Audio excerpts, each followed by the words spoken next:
Hey guys, tonight we slip out beneath a sky sprinkled with Mediterranean starlight and pad across the cold stone lip of an aqueduct just outside Rome.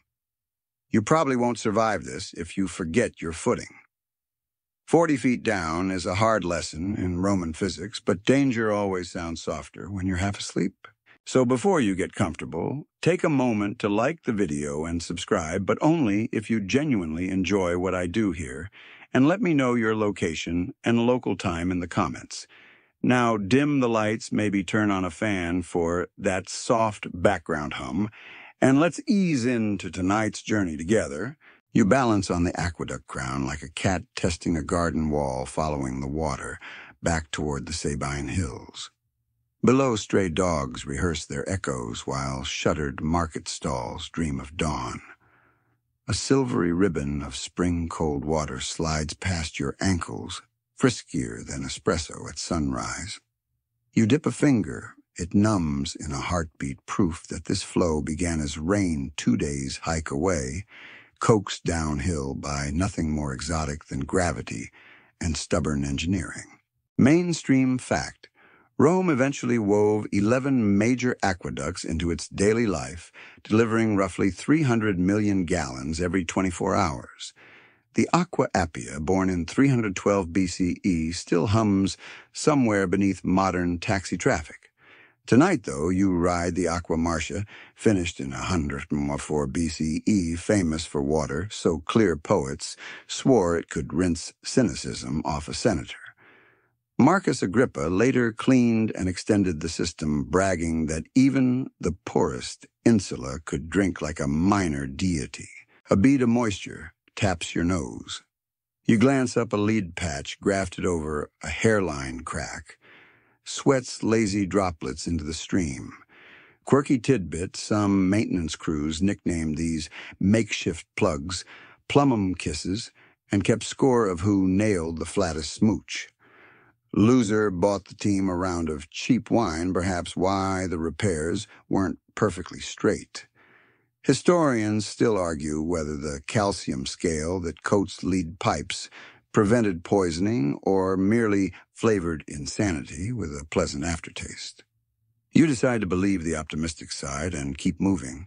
Before that, you recall the water's earlier tour mountain springs, funneled into vaulted catch basins, settling tanks, where gravel naps and long-buried conduits lined with pink waterproof mortar. At each reservoir, a sleepy slave called the Castellarius sips a ladle to test clarity, his tongue so trusted that rumors claim he could identify the source valley by flavor alone. Arches stride ahead like stone giraffes in single file. Every few spans, a recessed niche once held oil lamps.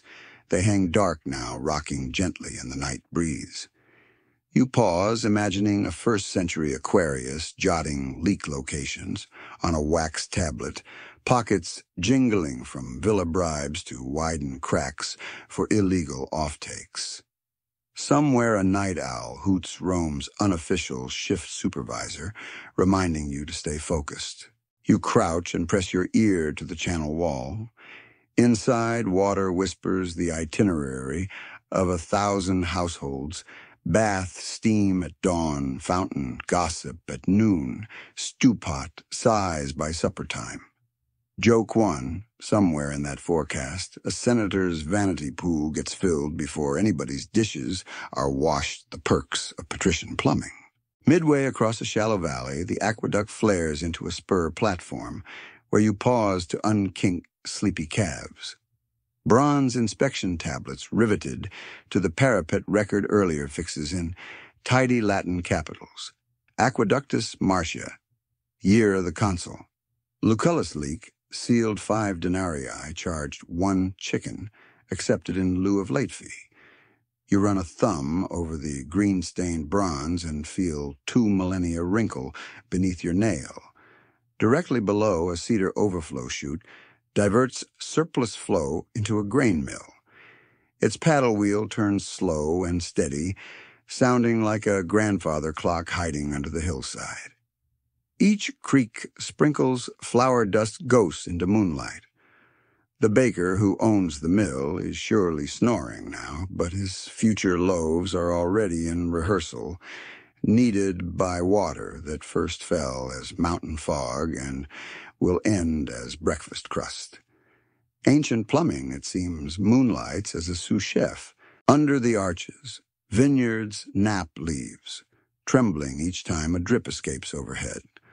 Those grapes are practically pre-infused talk about wine that ages before it's bottled. A mule brays from a distant farmyard, offended by the hour. One lone charcoal brazier, down in a worker's hut, throws sparks that mirror constellations overhead, tiny terrestrial stars winking in sympathy. Your hand skims the parapet fingertips, tracing chisel marks, left by enslaved quarrymen who carved blocks so precise, mortar became polite suggestion. Someone once calculated the total stone volume of Rome's aqueducts could build a wall from the Eternal City all the way to Naples, though that hypothetical wall would probably leak too. Joke 2. Imagine the emperor commissioning such a barrier just to keep barbarian pigeons out. The aqueduct noses into a short tunnel. You stoop into cool darkness. Puddles mirror glowworm constellations on mossy walls. The air tastes mineral tinged with mint and iron. A musical plunk echoes where water drops into an unseen sump Rome's sleepy metronome. Scholars debate how many workers prowled these passages with wax torches and damp sandals. Inscriptions suggest organized guilds, but graffiti implies freelancers who doubled prices during August, heat waves, and triple-charged on Saturnalia. Emerging again, you feel valley air brush your cheeks. Below, irrigation channels glint like pewter ribbons feeding market gardens. Lettuce rows sparkle under moonwash joke. 3 officially the freshest salad bar in the empire, though seating is strictly stony and there's a 2-olive minimum. Here, the masonry shifts from original tufa to patchy brick centuries of "we'll fix it tomorrow" stacked in uneven stripes. A hiss escapes a newer crack, spraying mist that beads on your eyelashes and cools your temples. You listen, part serpent, part kettle, wholly hypnotic. You match your breathing to the rhythm in with the rush, out with the hush. While you linger, the breeze shifts and carries a chorus of faint human noises, the rattle of a distant cartwheel, the muffled laugh of 2 lovers climbing a staircase, the soft clang of a soldier's cuirass bumped against a doorway. All of it funnels upward, mingling with the burble around your ankles until city and stream become one low, velvety chord. It's the kind of background music you could float on forever, the empire's accidental lullaby, and it kneads the last stubborn knots from your shoulders as surely as any masseur on the Via Biblioteca. You rest elbows on a maintenance rail, letting the city panorama wash over you like tepid bathwater. Picture tomorrow washerwomen arguing soapstone brands recruits, roasting the sentinel who nodded off and woke, plastered with fig stickers, children daring one another to touch fountain spray. Plumbing, you realize, is just the circulatory system of these ordinary stories. The city smolders on the horizon, red coals beneath a bronze-dark dome. Gravity moves water. Water moves history, history moves you, and you move finally toward slower thoughts. Let the drip chorus steady your pulse. Sure, a misstep would send you flailing into pine branches, but what a headline that would be for Pliny's unpublished scroll, Odd Demises of Insomniacs.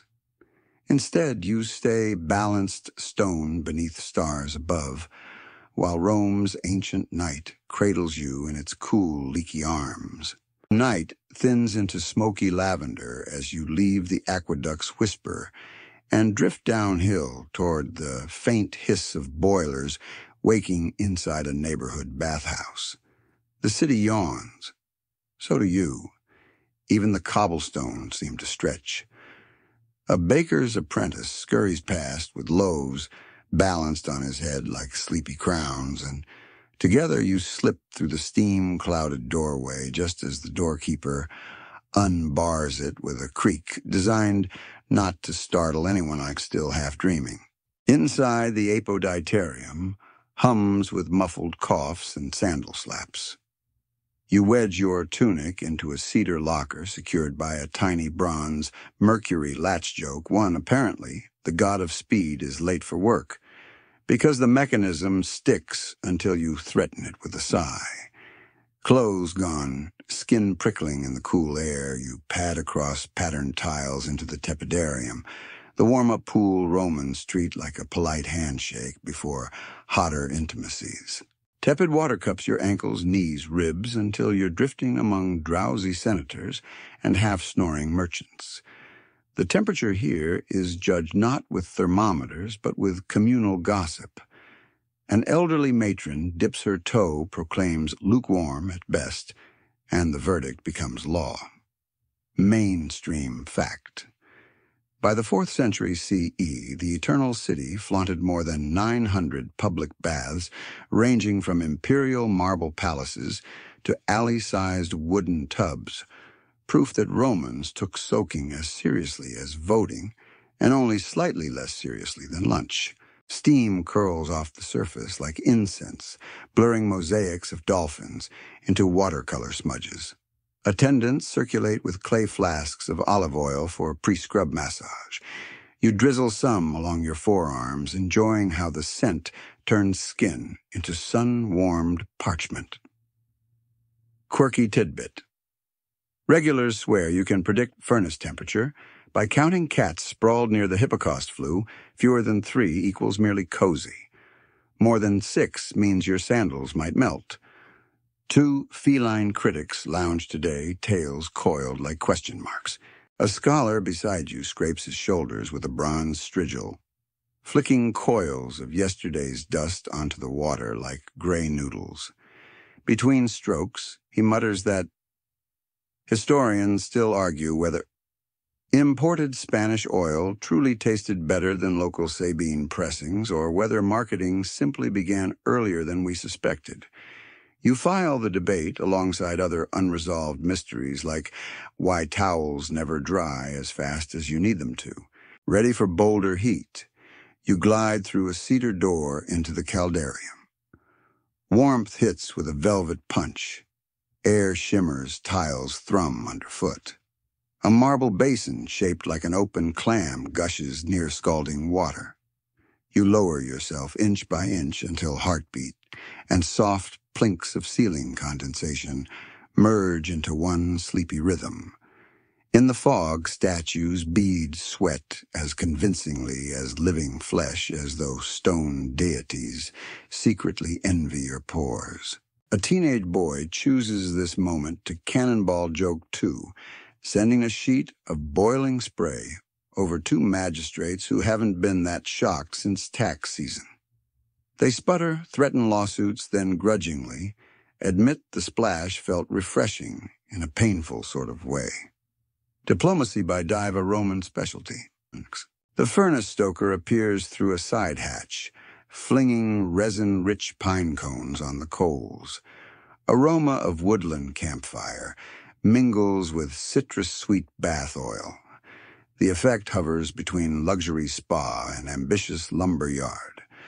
You imagine the aqueduct water from earlier, coursing beneath you, heated by flames, seasoned by pine, dreaming of its next incarnation inside a marble fountain downtown. When skin finally hums like a gentle drum, you slip out, grab a scratchy wool towel, and cross into the frigidarium, the cold plunge pool shining like blue glass under skylights. You inhale step, and the chill slaps every drowsy thought straight out of your skull. Limbs tighten, lungs expand, clarity blazes, even the memory of lead pipe leaks freezes mid-drip. Joke 3. If morning espresso feels too aggressive, try this nature's liquid alarm clock with 0 beans. Moments later, the shock settles into a pleasant tingling that makes the entire world sound 1 decibel softer. Sunbeams lance through high windows, scattering on ripples like broken coins. You float, eyes half closed, imagining merchants outside yawning at stall hooks, unaware that the water enveloping you was mountain mist only days ago. You linger near the palaestra, the open-air exercise yard, watching early athletes shadowbox sleep from their limbs. A wiry centurion bounces a weighted leather ball off the wall, catches it, grins, as if inviting a turn. You decline polite, guest-limited biceps, but note how even exercise feels unhurried beneath this pastel dawn. Nearby, a tutor quizzes 2 schoolboys on Virgil while they skip flax rope. The boys recite hexameters between hops, proving multitasking didn't start with smartphones. Back inside, an attendant demonstrates the proper strigil stroke, long, firm, always toward the heart, then flicks the gray residue into a communal bucket, supposedly sold to a perfume maker who turns bath scrapings into miracle balm. Satire or sales pitch. No one knows, but the bucket looks suspiciously full. Before departing, you pause at a wall fresco depicting mixed bathing toga-draped men and jewel-necklaced women lounging in the same hot pool. The paint is faded, the expressions ambiguous. Historians still argue whether such co-ed sessions were everyday practice or artistic fantasy, commissioned by someone with a huge imagination and an even bigger villa. You shrug uncertainty, like steam belongs in every good bath. Bell clang. Official opening hour. More patrons shuffle in, clutching towels and rumors. You finished your circuit, warm, hot, then cold, a hydraulic lullaby. Emerging, you pat dry, collect your tunic, and find that Mercury latch now opens with theatrical ease, as though apologizing for earlier insolence. Back on the street, the morning air tastes of fresh bread and faint eucalyptus. Your skin gleams, your muscles loosen, and every exhale carries a curl of invisible steam, a tiny homage to the massive boilers still rumbling behind you. Baths, you realize, are Rome's social media feed. Everyone signs in, skims headlines, and leaves feeling simultaneously lighter and more opinionated. You turn a corner toward our next destination, footfalls. Slow heartbeats steadied by the ancient practice of alternating extremes. Somewhere a distant pipe hisses, somewhere else a fountain chuckles. The city is plumbing and people fused in one endless circulation, and you are happily adrift in its current. Cobblestones taper into a steep lane, and you begin the slow, calf-stretching climb toward the Appian Hill, where one of Rome's Castellum Aquae, its fabled water castles, waits like a squat stone monarch. The sun is not yet a full disk, just a rosy rumor peeking over roof tiles, but gravity already sharpens its knives, eager to dictate the day's flow. As you press upward, a trio of laundresses passes downhill, baskets balanced, and gossip sloshing louder than their rinse water. One winks. Enjoy the stairs, hero. Joke one, delivered gratis. Soon the street levels into a broad belvedere, framed by cypress and chipped travertine parapets. Before you looms the castellum, a rectangular reservoir poised on hefty arches, its facade pocked with maintenance ladders and bronze outlet pipes shaped like theatrical masks, frozen mid-shriek. You smell wet stone cold iron and a hint of thyme from gardens, clinging to cracks nature's perfumed grout. A bleary-eyed vigils guard dozes beside the entrance niche. You clear your throat. He jolts Bang's helm against wall, then waves you through, muttering something about night duty and undercooked lentils.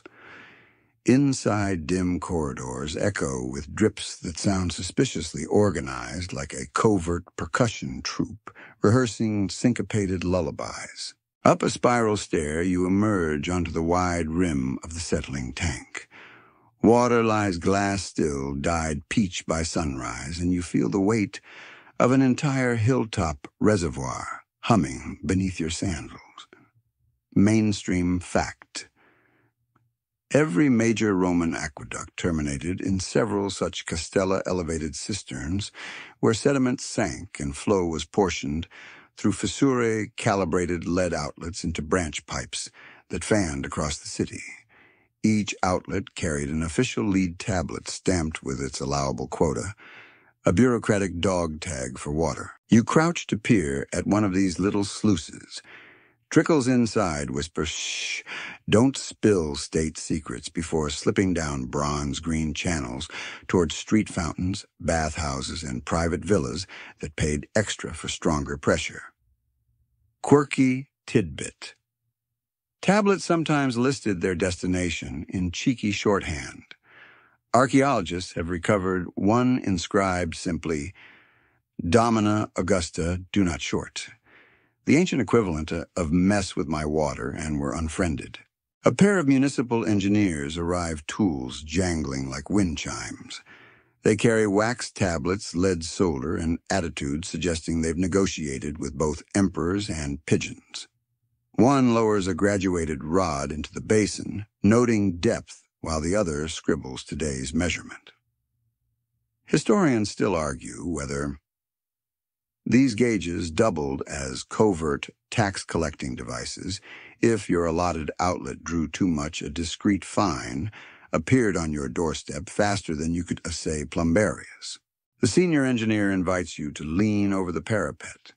Far below spreads Rome's shadow-striped grid, tiled roofs, curling smoke threads, distant fountains already catching dawn like tiny mirrors. He taps his stylus on the ledge. Beautiful tyranny, isn't it? Gravity works for free. Joke too, albeit delivered with civil service pride. He demonstrates a valve, unscrews, a cap, tweaks a leather-lined stopcock, and instantly a gurgle swells somewhere in the urban maze. Down there, a baker's courtyard fountain just hiccuped awake, and a sleepy apprentice will soon blame gremlins for the splash to his face. You marvel one quarter turn here, a surprise shower, a half-kilometer away, remote plumbing before electricity, the city wired not with copper, but with water. Dust motes float like lazy fireflies in the angled light. An inscription band near the roofline catches your eye. It's Latin, modestly boastful Aqua Marcia, Caesare's Pontifex, Maximus Restituit. The engineer translates "Emperor paid for these recent repairs." Well, technically the taxpayers did. He chuckles, then confides that Castella required constant desilting. Men with baskets waded knee-deep each month, scooping sand that had hitchhiked 90 kilometers from mountain streams. Occupational hazard river eels sometimes rode along, turning the tank into a surprise foot spa. You circle to the distribution gallery, where pipes emerge like metal vipers, each secured with lead collars embossed in relief. A younger apprentice chisels scale from a collar, muttering about overtime. He shows you a flow restrictor the width of a fingernail, just a punch-tin disc, but its diameter dictates whether a public fountain sings or merely wheezes. Quirky tidbit. Wealthy homeowners bribed plumbers to swap these discs for wider ones by night, causing next-day gushes so obvious that neighborhood kids called them patrician geysers. City inspectors then played whack-a-mole, restoring the smaller apertures. Such aquatic arms races kept gossip columns flooded. A small bell tings somewhere deep in the masonry, not mechanical, but human. A signal from a runner reporting sudden low pressure near the Esquiline Guard barracks. Crew chief sighs, pockets his breakfast fig, and dispatches a pair of workers down a hatch. Joke 3, emergencies before coffee, the one Roman tradition every century kept intact. While they hustle, you examine an old marble relief wedged into the wall, Neptune holding a trident, that doubles as plumbing diagram tiny conduits etched along the shaft. The artistry suggests propaganda, the message divine authority over pipework. Yet graffiti scratched beside it reads, Neptune fixes leaks. Sure when pigs fly the Aventine. Some discontent is truly timeless. On a wooden platform, crates store spare components. Terracotta junctions, hemp gaskets, soaked in pitch and mysterious clay balls stamped with numerals. An archivist passing through explains, those are sphaerae used to temporarily block pipes during repairs. Their numbers match registry scrolls, so crews don't accidentally leave a plug in place, a bureaucratic breadcrumb trail through watery labyrinths. His wink admits plug sometimes went rogue anyway, turning side streets dry for days until someone remembered. The archivist unfurls a parchment map branching lines of red ink, sprawl like vines, each labeled with flow rates and cleaning schedules. He jokes the diagram resembles a squid that swallowed a ruler. Beneath his humor lies genuine pride. Rome's water network, he says, is the unheralded backbone of empire armies, may conquer, but pipes keep bread dough mixing and latrines flushing. You nod privately, noting that nothing humbles arrogance like the sudden failure of a toilet. A cool gust hustles across the tank surface, rippling sunrise into copper ribbons. Birds swoop for quick sips at overflow drains. Their wings brush the silence with soft applause. The vigils returns, carrying a clay mug of watered wine. He offers you a sip, thin, slightly metallic. From the castellum itself, he assures. Best vintage of 5 minutes ago. You taste spring-led undertones and the smug grin of gravity. You drift to the outer balcony. Below delivery carts trundle hooves, ringing like cracked bells. A barber sets up his stool near a corner fountain, counting on early customers with tangled dreams and bed-flat hair. The fountain's spout arcs pure shimmer. Every droplet glitters briefly before smacking the basin, with a sound poets insist, is identical to silver coins. From this vantage you see that Rome is less marble, and more murmuring water, less empire, and more endlessly refilled cup. Before descending, you trace your fingers along the balustrade's moss-cool edge, committing the sleepy panorama to memory terracotta roofs exhaling warmth, columns stabbing sky pigeons wheeling in sloppy V formations. Somewhere in the alleys, a rooster crows at a puddle, mistimed but enthusiastic. Water, meanwhile, obeys only height and slope, never roosters, rarely humans. With boot soles squeaking on damp stairs, you begin the return to street level, leaving the watertight throne to its routine. Crews will keep measuring, scribes will keep stamping quotas, and Rome will keep sipping unaware of the hilltop fortress, babysitting every gulp. Halfway down, a leak somewhere above resumes its slide, drip melodic, persistent, impossible to silence entirely. You smile. Imperfection is the secret ingredient that makes history relatable. Like us, pipes dream of flawless days, yet leak their truths anyway. Street sounds crescendo. Market canopies snap open, vendors hawk early figs, and a fishmonger throws water on cobbles to mask yesterday's scent. Small episodes powered by the unseen pulse you just witnessed. You step aside for a mule hauling amphorae of country wine, then follow its easy plod toward the next chapter of our insomnia-friendly ramble. Gravity keeps nipping your heels, urging you forward.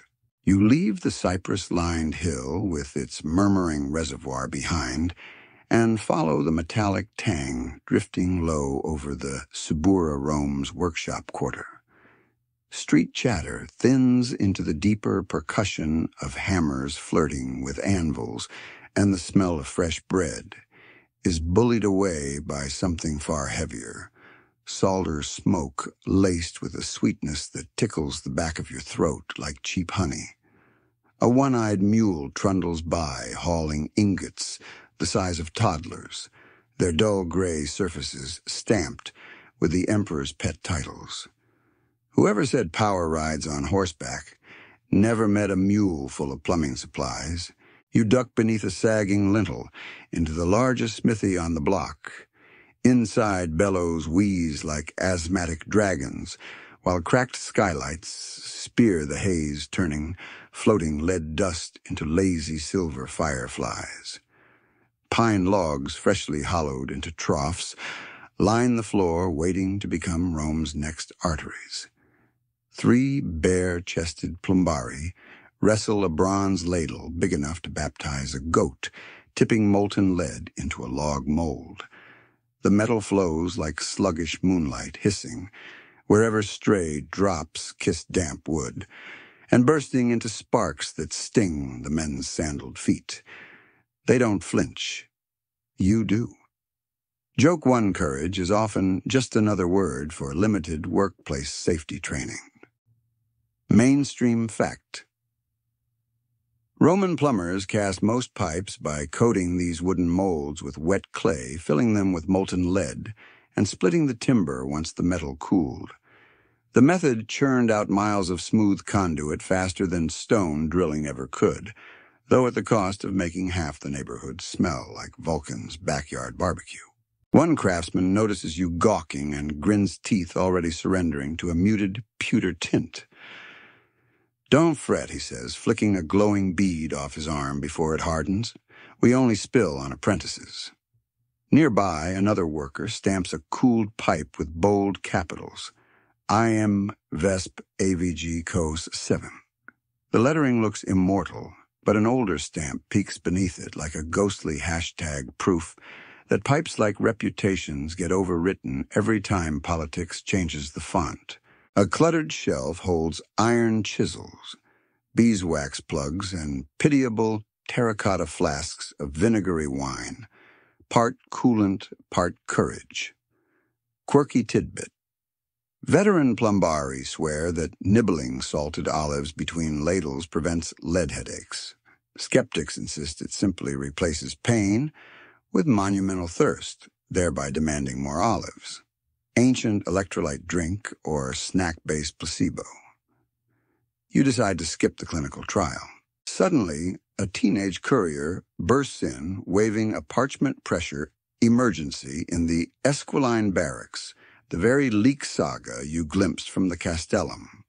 The foreman groans, selects a narrow coil of fresh pipe, and dispatches 2 journeymen, who sprint out with it, balanced on their shoulders like a gleaming python. Repairs here our relay engineers diagnose smithies, forge bandages, and sleep-deprived laborers stitch Rome back together before anyone's lunchtime nap. Joke 2. The empire runs on water, but the plumbing runs on panic. You meander past vats, where scrap lead liquefies broken amphora linings, smashed figurines, discarded curse tablets, begging gods to smite cheating lovers. The Smiths insist revenge recycles well. Lead doesn't judge it, merely reforms. Along one wall hang sample cross-sections, half-round gutters, pencil-thin villa pipes, stout sewer conduits, each with a price chalked in sesterces. A bargain bin advertises previously loved fragments. Given the toxicity, loved sounds optimistic. The foreman invites you to wield the stamping mallet. You heft its oak handle and bring it down on a cooling pipe. Letters bite cleanly, somniator visitavit. The dreamer was here. He laughs, promising to install that length outside a tavern, so every splash carries your autograph. Immortality, it seems, can be hollow and 2 inches wide. Heat swells, sweat beads, the haze thickens. On a side stool rest ceramic cups of dark syrup, defrutum, boiled grape, must kept sweet, with a sprinkle of litharged lead oxide in culinary disguise. You taste a cautious drop. Velvet coats your tongue, while an afternote of menace takes up residency. Historians still argue whether this sweetener truly poisoned Rome's elite, or whether their banquet habits were lethal enough without assistance. You decide ignorance pairs best with moderation and slide the cup back undrunk. A rack of finished pipes vibrates when the bellows puff. They hum a single resonant chord like organ pipes auditioning for Neptune's bath time band. For a heartbeat, you fancy you can hear tomorrow's gossip, encoded in the note. Joke 3. If orchestras ever need a bass section, they should hire plumbers, built-in brass, and plenty of pipes. Toward the rear, a giant water wheel creaks turned by a diverted mill race of the same chilly aqueduct water you tiptoed across hours ago. Its paddles power twin bellows that stoke the furnace water, working hard to create metal that will later ferry water lazily across town. Irony drips thicker than the sweat rolling down your back. Overhead, smoke slips through a louvered roof, weaving another gray ribbon into Rome's sunrise quilt. Life expectancy rarely breaks 40, yet no one curses the pipes. Malaria runaway carts and political purges are fierce competitors in the race to the grave. Perspective like water chooses the easiest downward path. Finished with your tour, you thank the foreman who presses a thumb-sized offcut into your palm. Stamped upon it, Ave Leak Hunter. You pocket the trinket, imagining some future archaeologist glazing over journals to explain the rise of an Insomnia pipe cult. Stranger theories have graced conference podiums. Stepping back onto the street, daylight feels startlingly crisp. The smithy's sweet metal aftertaste clings to your hair, a phantom souvenir. Behind you, molten lid hisses, stamps clank, bellows sigh the workshop's lullaby. Ahead, hawkers sell snow-cooled drinks shaved from mountain ice and garnished with mint. You buy one savoring chilled droplets that only days ago were Sabine drizzle. Rome, you muse, turns everything rain into pipe, into steam, into bedtime stories whispered under drifting starlight. Cup in hand, you merge with the human current flowing toward our next destination. Your pulse echoes the city's watery beat, fill, flush, repeat. Somewhere upwind, a fountain giggles.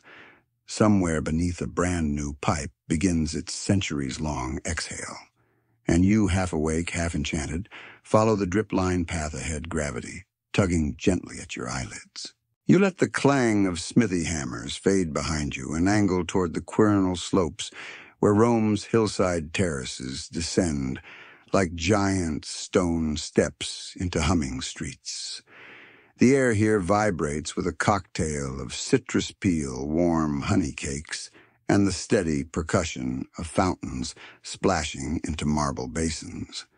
Each tier hosts its own watery diva, carved nymphs and tritons, spouting arcs that wink in the rising sun. You slow your pace, drawn by the promise that water hears everything before the Senate does. The first fountain you meet is a modest lion's head, jutting from travertine mane, chipped but dignity intact. A barber has commandeered its ledge as a pop-up salon. He lathers a merchant's cheeks with frothy suds, scooped straight from the basin, claiming freshness improves the shave. Joke 1 dermatologists of the future will call this an exfoliating lead detox minus the detox. You lounge against a juniper planter, eavesdropping as the barber and his client debate which aqueduct supplies this particular spout. Mainstream fact. Water allocations followed a strict hierarchy. Imperial palaces first, public baths next, then domus fountains with street spouts like this one, somewhere in the municipal middle. Ancient records note more than 1,300 public fountains dotting Rome by the late Empire, enough to keep every alley gurgling like a caffeinated brook. 2 steps away, a baker in flour-dusted sandals fills amphorae for his dough. He mutters that yesterday's pressure dropped at dawn, forcing him to knead with lukewarm rainwater caught in buckets. You grin, recalling the castellum valve tweak you witnessed earlier, cause and crust effect. He offers you a sample roll, still steaming from his wicker basket. Inside pockets of moisture glisten like tiny aqueduct tunnels, and the crust snaps the crumb size, and you taste sunrise seasoned with Sabine minerals. A marble bench curves around the fountain, its surface polished by thousands of gossiping backsides. Here sit two retired senators in tunics, dyed just subtle enough to imply they once mattered. One adjusts his gold-rimmed cup under the lion's spout, complaining that the water tastes of politics this week.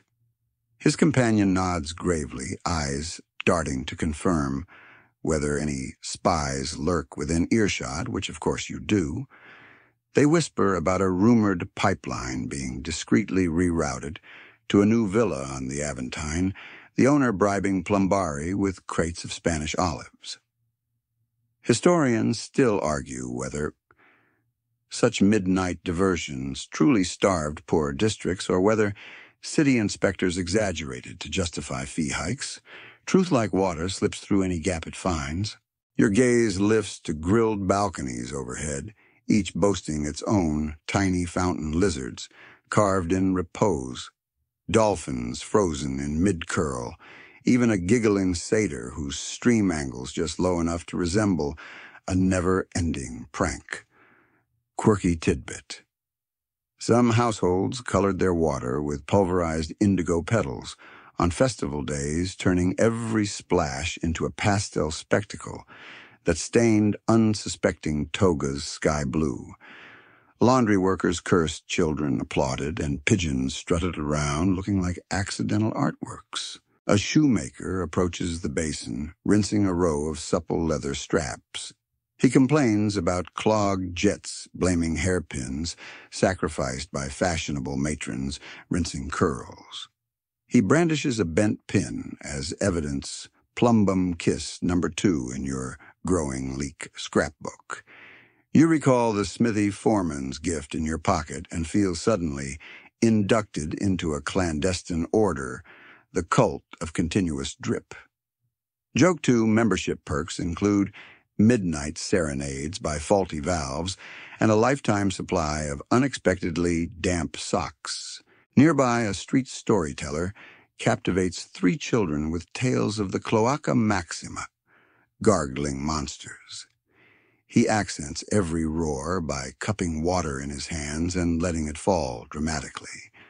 With each splash, the kids squeal, half believing sewer dragons exist, and half hoping to meet one after supper. You consider gently correcting him, but decide myth pairs better with youthful insomnia than fact sheets ever will. The terrace steps down to a wider plaza graced by a grander fountain. 2 peacocks, carved in porphyry tails, splayed streams jetting in symmetrical arcs that meet mid-air like glassy high fives. Pooled sunlight dances on the ripples, and coins wink up from the floor, wishes anchored in copper and hope. A teenage girl leans over the rim, tossing a new coin while murmuring a secret that rides echo-like beneath the roar. At her hip hangs a water skin, marked with a yesterday's date. Pilgrims track journeys by refilling only at fountains they haven't met before a leisurely scavenger hunt across the city. You sit at the basin's edge, letting stray droplets pepper your forearms. The water's chill anchors you to the moment, yet the white noise blurs edges of thought, a sonic hammock for wandering minds. Joke 3 arrives when a sparrow misjudges its landing dunks, headfirst resurfaces looking outraged, and retreats to a cornice to recalibrate dignity. Even senators smile. For one breath, hierarchy dissolves in a birdbath's misfire. A municipal inspector in a grimy cloak paces by checking each spout against a wax tablet. He pauses, scratches something, then jams a tapered wooden dowel into the lion's mouth. Instantly, the stream thins, and the barber protests his lather economy ruined. The inspector shrugs monthly quotas exceeded. He moves on, leaving turbulence behind. This daily tug-of-war keeps Rome's social ecosystem twitching, everyone monitoring everyone's flow like amateur hydrologists. You recall the Castellum engineers explaining restrictor discs. Here at street level, their abstract calculations manifest as barber headaches and senator spit takes. The entire city is a spiderweb of unseen valves, and today's breeze plucks every silk thread with jaunty disregard for personal schedules. Somehow the chaos comforts you. Consistency is overrated when unpredictability comes with built-in lullabies. Across the square, a sculptor chips at a replacement basin rim. He claims the previous edge eroded because children keep sharpening styluses on it before school. He shows you pockmarks in the marble as though syllables wore tiny caverns into stone. Water trickles over his chisel groove, carrying dust away in shimmering ribbons. He laughs that someday archaeologists will think fountain lips doubled as libraries. You consider Section 1's mountain mist, Section 2's steamy baths, Section 3's hilltop reservoir, and Section 4's molten lead all journeys culminating here in dust-washed scrollwork. Water is a relentless archivist. It files memories in grooves channels and sometimes even census records floating inside amphorae. Mid-plaza aroma shifts someone, uncorks defrutum. Nearby, the metallic sweetness instantly recognizable after your smithy tasting. A vendor sells snow-cooled cups laced with the syrup. A senator's aide hesitates, remembering rumors of lead in the concoction. The vendor insists his recipe uses fig syrup instead. The aide chooses caution, walking away, parched. Historians still argue whether fear of lead was widespread or limited to philosophical circles trying to appear wise. You toast the moment with plain fountain water, instead savoring irony's clean flavor. Shadows shorten. Morning has officially reported for duty. Merchants fold their gossip into coin pouches and march off toward stalls. The barber snaps, shut a whetstone the baker shoulders empty amphorae, and the senators debate whether lunch wine should be Falernian or Alban, decisions that will surely affect empire stability. In their wake, the fountain's splash resumes its uninterrupted monologue, indifferent to scheduling, always on always, softening stone into stories. You rise flick droplets from your sleeves and trace a finger along the marble lip. The water here feels gentler than in the baths. No heat, no cold shock, just steadiness. It's a metronome for civic life, and your pulse unconsciously sinks to its rhythm.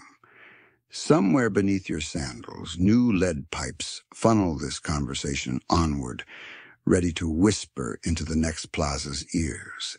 As you step away, Lion's Head chuckles behind you, perhaps pleased with its leaner stream, perhaps plotting tonight's leakage rebellion. You leave it to its secrets, eyes half-lidded, mind buoyed by murmurs, jokes, and the comforting certainty that Rome's gossip network is as wet as it is wired. Time to descend another stair in our soft cascade of history, following the drips toward yet unseen corners where water words and sleepless curiosity keep looping in patient circles. You peel away from the public hubbub and drift uphill toward the Palatine heart of Rome's bragging rights, where domus gates guard courtyards lush enough to shame country estates. A liveried porter admits you to one such mansion, the House of the Gilded Fig, because you claim quite truthfully to be on a leak-spotting pilgrimage. He chuckles. Patricians love a visitor who can diagnose damp walls without billing hourly. You pad across mosaic corridors depicting dolphins herding seahorses, artistic foreshadowing of the watery tour ahead. Palmate columns funnel cool air scented with myrrh, and somewhere a slave orchestra rehearses harp arpeggios calibrated to complement trickling fountains. You follow the music past an impluvium pool reflecting a skylight so blue it looks jealous of the real sky. Rippled light dances on frescoes of Venus, wringing seawater from her hair, a thematic hint. The homeowner takes plumbing very seriously. Joke one when your decor has more aquatic foreshadowing than an aquarium brochure. You might have a moisture obsession. A silk-robed steward guides you to the villa's pride. The private balneum and latrine suite, a marble-clad miracle, accessible only to guests who promise not to tweet about it 17 centuries later. He slides aside a cedar door. Humid jasmine air wafts out, mixed with something sharper, vinegar and mint, the ancient equivalent of citrus disinfectant. Inside the spectacle upstages any public bathhouse. A sunken tub of Numidian yellow marble steams gently, while water issues from a dolphin spout of hammered silver. The tub's rim nests jars of rose oil, pumice stones, and a basket of sponge sticks tersoria soaking in seawater brine. Mainstream fact. Elite households often position such tubs and adjoining toilets near the kitchen hearth to borrow residual heat, an early attempt at economical water warming and seat cozying. To one side sits the latrina, its seat a single gleaming slab of Caristian green marble cut with two elegantly beveled ovals.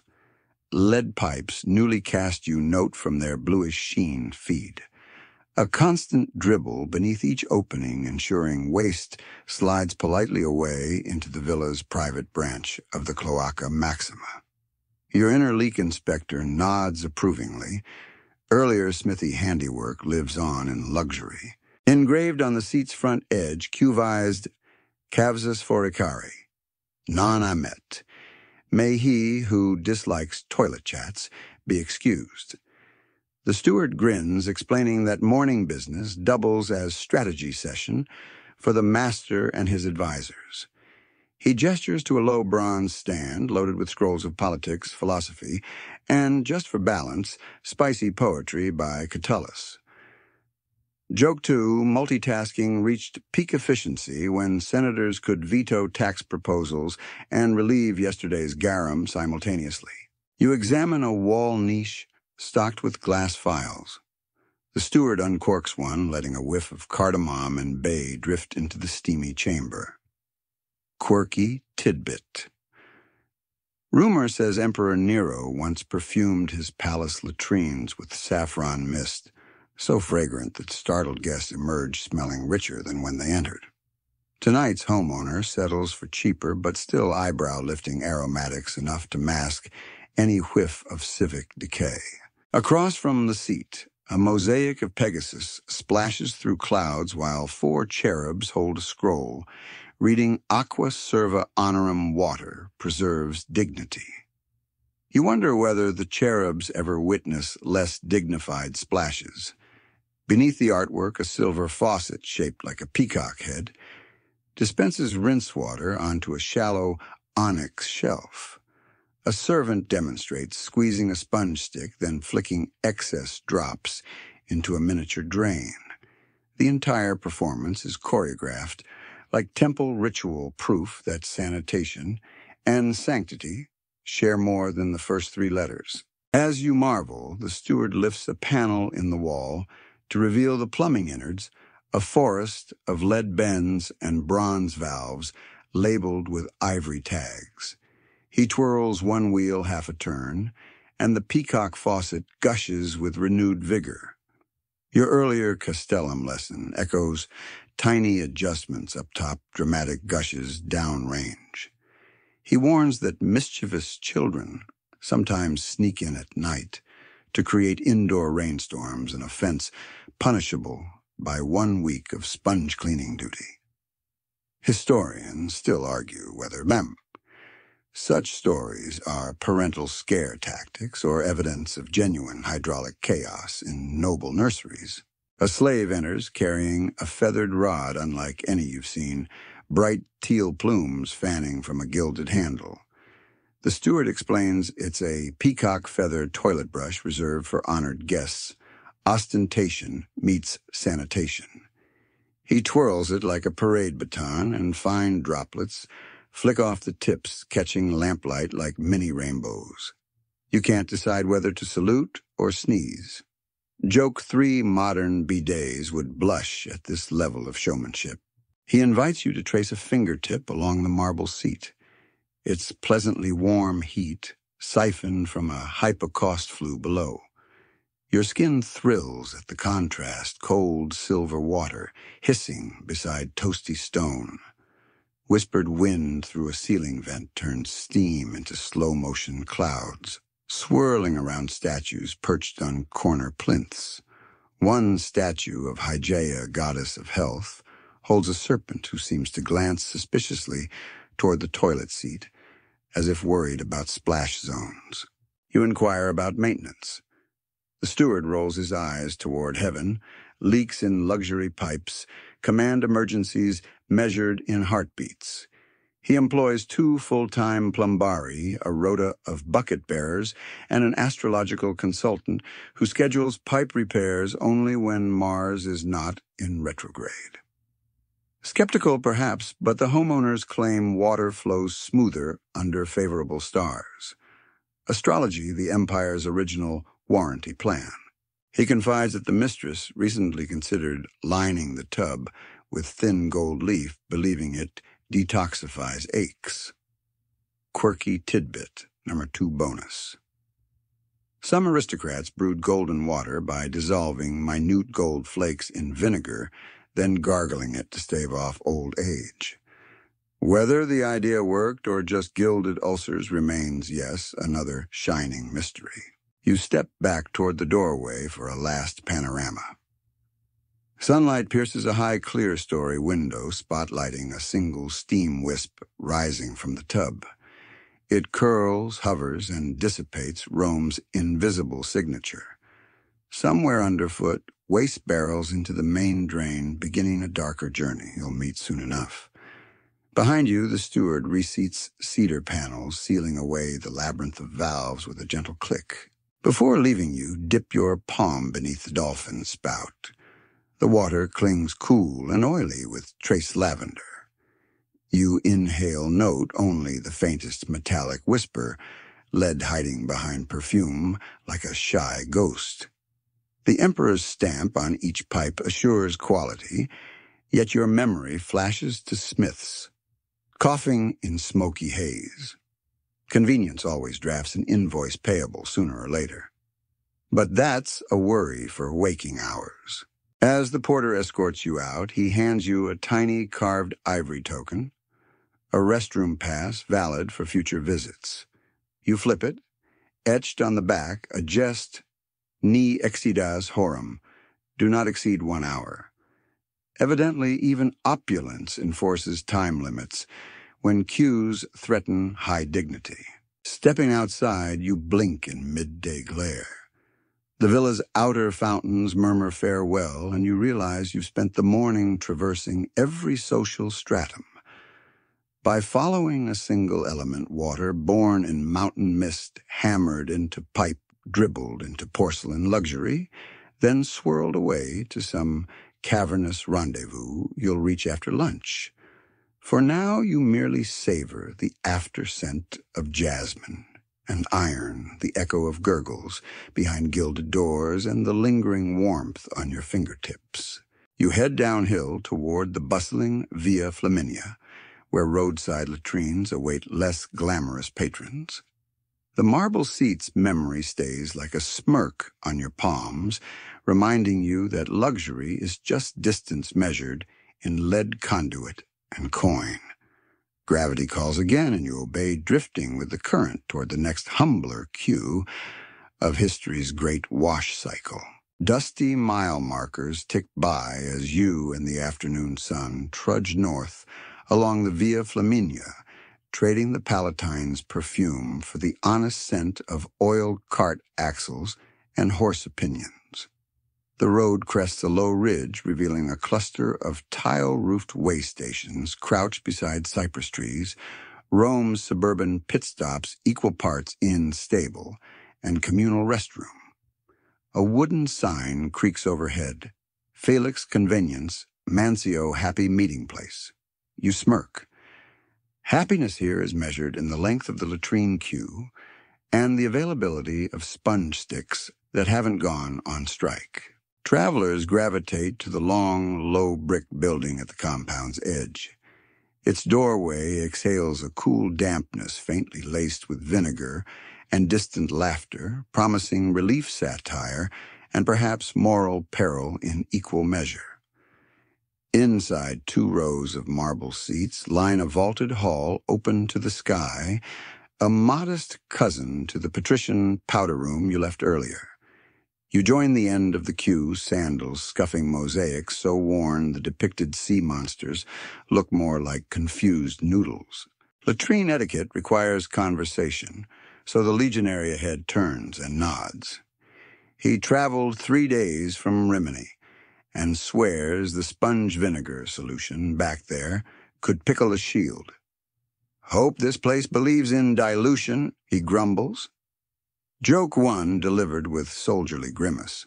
You glance up terracotta pipes, dribble a constant rinse beneath each seat, ushering waste toward the main drain with a susurrus, not unlike rain on canvas nature's applause for successful digestion. Mainstream fact. By the 1st century, CE imperial roads hosted mansions every 20-30 kilometers, most equipped with standardized latrines, so travelers could plan pit stops as reliably as mule feedings. Inscriptions confirm even the cursus publicus couriers, Rome's postal elite, timed route logs by these relief stations, proof that no message outran biology. When your turn nears, you step closer to the wall of communal sponge sticks, soaking in a bronze trough. A chalkboard above rates today's rinse water pressure with 3 stylized waves. Someone has drawn a 4th wave crossed out and labeled wishful thinking. The legionary adds soggy optimism underneath.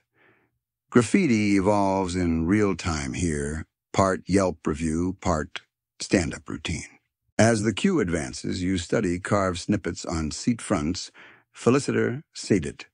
He sat happily. Cave barbarum splashum. Beware barbarian splash. And your favorite, S.I. hic legis. Tarde as if you're reading this, you're slow.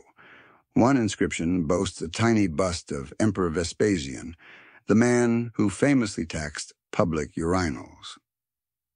Historians still argue whether, his coin for relief policy applied only to city urine collectors, or also financed rural rest stops like this one.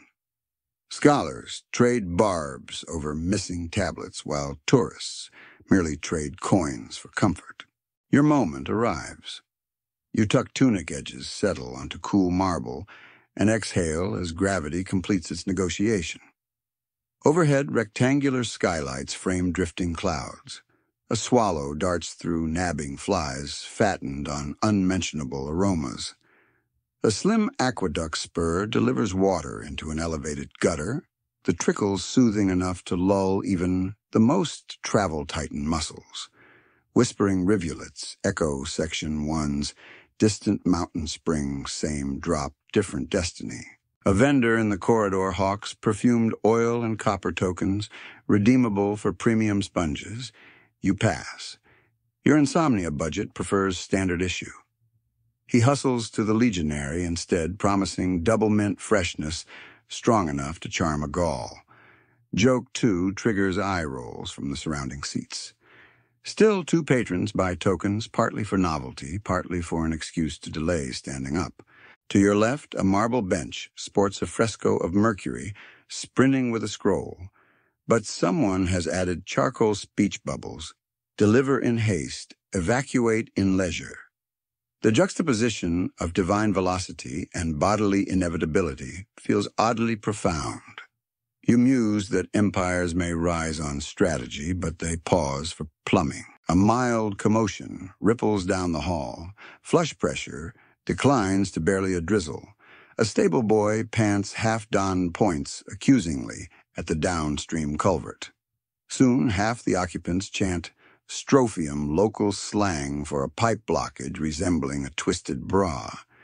Two maintenance slaves clatter in with wooden poles, their footsteps a callback to the Leak Patrol Legion you marched with earlier. They plunge. A belch of trapped air erupts, showering a baptismal mist that earns collective groans. Pressure resumes, modest applause follows, and a new graffiti line appears instantly. Plumbum vincit omnia. Lead conquers all. Such a quirky tidbit. Some roadside latrines trained ravenous eels in settling tanks to consume organic waste before it reached aqueduct channels reused for irrigation. Travelers whispered that swallowing freshwater eels after using the facilities guaranteed ironic reincarnation. You peer nervously at the rinse trough. No eels today, just drifting pumice, and yesterday's regrets. Conversation drifts to civic gossip. A wine merchant claims a senator bribed workers to divert extra flow to his vineyard's fermentation vats, calling it gravity-enhanced vintage. The legionary counters that the real scandal is city girls sneaking here to stencil hearts around soldier initials. You glance down, sure enough, faint lines of entwined letters coil near your feet, love notes stewing in foot wash. Romance, it appears, thrives in unlikely fertilizer. Duty done, you stand reach for a sponge stick. The standard model resembles a timid sea anemone. You swirl it in vinegar water rinse and place it back for the next dreamer. Hands cleansed with a gauzy linen towel, perfumed in cheap myrtle, you step aside to let the cue flow like staged choreography. The exit corridor hosts a stone basin where travelers sip while discussing latrine critiques with the vigor of Senate debates. Someone asks whether lead pipes flavor the water, another claims volcanic ash, lining neutralizes toxins. You contribute that plumbum kisses you've encountered thrive on urban myths more than on chemistry.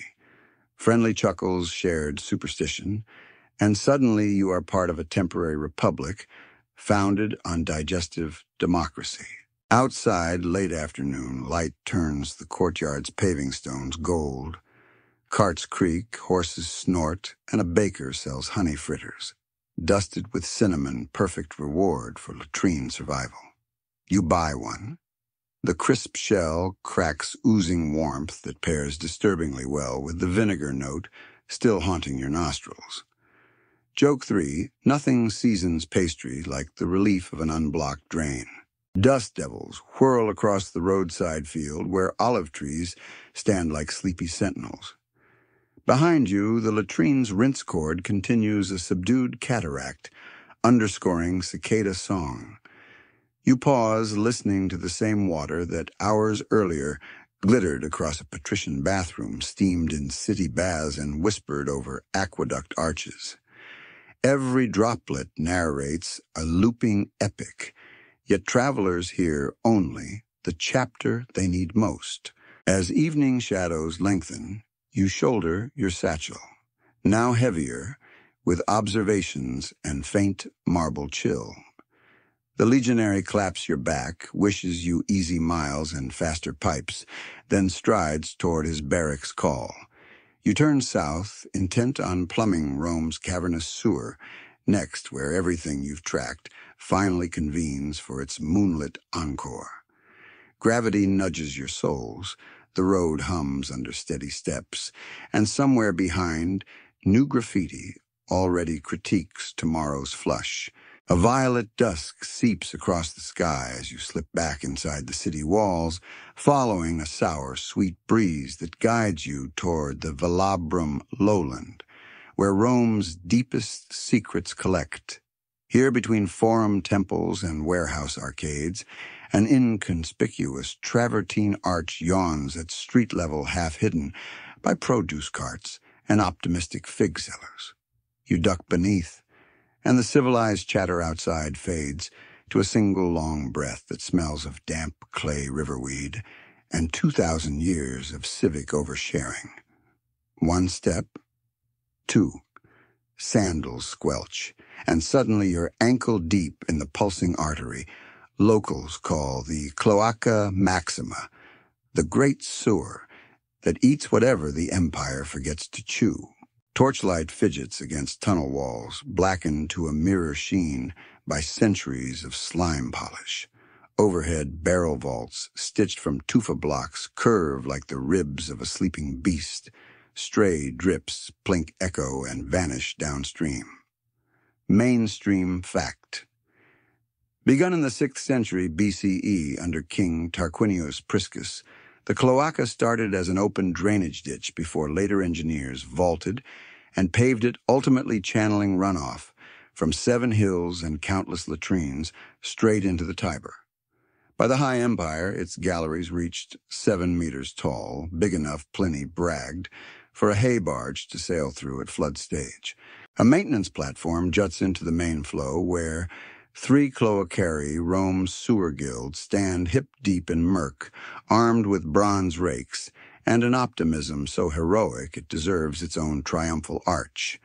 One waves you over, delighted to have an audience that hasn't fled the aroma. He introduces their team Septimus Chief, Sniffer Lucilla, Queen of Rake Foo, and a colossal tomcat named Sulphur, who patrols for tunnel rats. Joke 1 wafts up when Septimus declares the official guild motto, "Where others end, we begin." You balance on slick flagstones while Lucilla prizes a broken roof tile from the current. She twirls it like a trophy, explaining that floods flush all kinds of souvenirs, a gladiator's sandal love letters, even a marble nose rumored to belong to Augustus's favorite statue. Quirky tidbit. Once a year, the sewer workers honor Cloacina, the goddess of sanitation, by floating rose petals downstream. If petals resurface at the Tiber outlet, they declare the city spiritually deodorized. Deeper in the passage widens into a vaulted nave lit by oil lamps wedged in alcoves. Water here darkens from espresso to obsidian, yet translucent catfish glide beneath the surface, ghostly outlines flickering in your torch beam. Septimus claims they've grown wise on Senate table scraps and can now predict election scandals, though they refuse to testify. You watch one slip past eyes, glimmering like lost denarii. A rumble tremors underfoot the evening surge from hillside springs you visited at sunrise. In moments, the trickle swells to waist-high turbulence, swirling eddies that tug at the calves and threaten to liberate sandals. The cloacari brace looping hemp lines around waist posts. You follow suit nodding onto a corroded iron spike. Water slaps thighs icy despite the day's lingering heat, and the tunnel sings a basso continuo that rattles ribs and sets teeth, tapping like cups on a vibrating tray. Septimus shouts over the roar. Historians still argue whether this grand drain existed solely for sanitation or doubled as a covert waterway for moving heavy goods beneath the city. He gestures at ledges wide enough for ancient plank walkways. Some scholars picture slaves punting barges loaded with amphorae under cover of darkness, but proof is mud-logged and fragmentary. Lucilla rolls her eyes, academic debates, she says never hauled a single chamber pot. Ahead, a side gallery, mouths open, spewing a smaller rill that smells sharply of garum, factory runoff, anchovy ghosts, staging a pungent coup. Joke 2 bubbles up when Sulphur the cat lunges after a fleeing eel and misses, landing in sludge and surfacing with a glare that invents profanity. The cloacari laugh. You offer the feline your sleeve, immediately regretting the gesture, as paw prints redefine historical authenticity across your tunic. Torchlight catches ancient brickwork, patched with fresh concrete, the Leak Patrol Legion's latest victory. A lead-sheathed pipe protrudes overhead, dripping rhythmically. Septimus flicks the bead with one finger. It breaks, then resumes stubborn as Senate filibuster. Plumbum kiss, you murmur, recalling the aqueduct crack from Section 1. He nods proud that you speak the dialect of drips.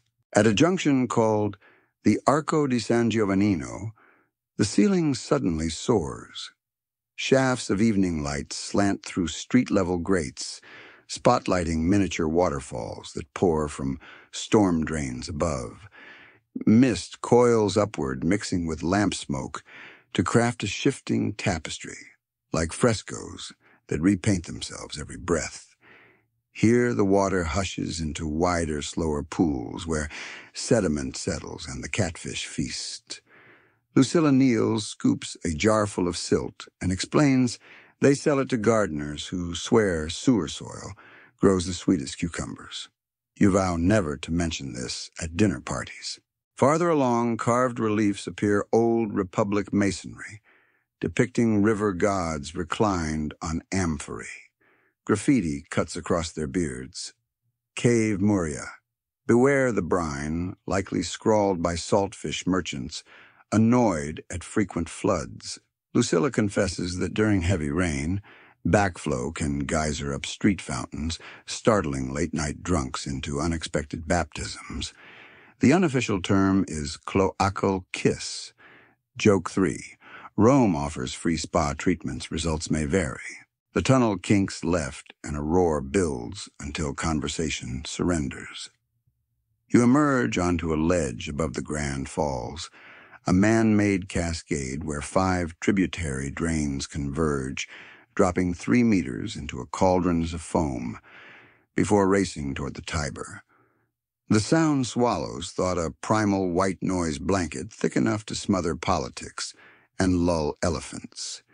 You lean on a slime-slicked balustrade, breathing vapor, laced with mineral tang and something older, an olfactory fingerprint of every loaf love letter and luxury bath that found closure down here. Lucilla touches your arm hands you a tiny bronze amulet, cast in the shape of Cloacina's face.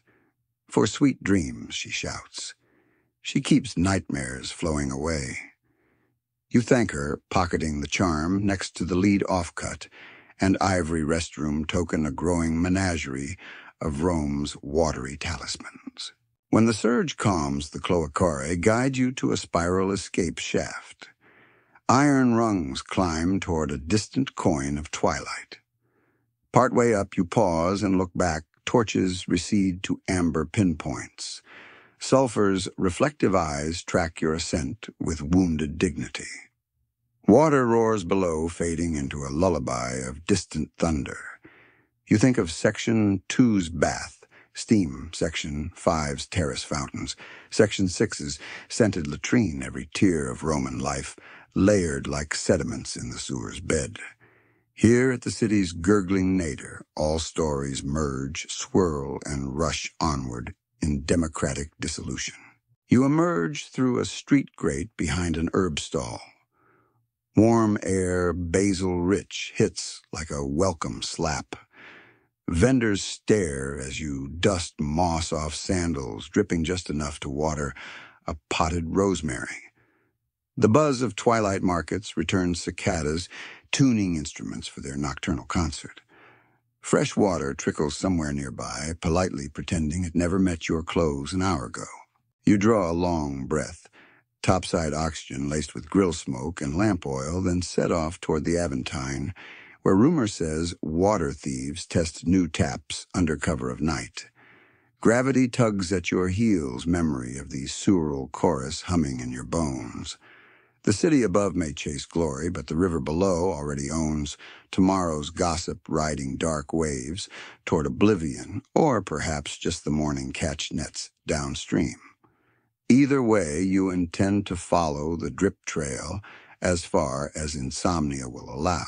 Moonlight clings to the Aventine rooftops, like spilled milk, thin and restless, as you slip through a warren of vine-strangled alleys where every drip sounds louder than a trumpet.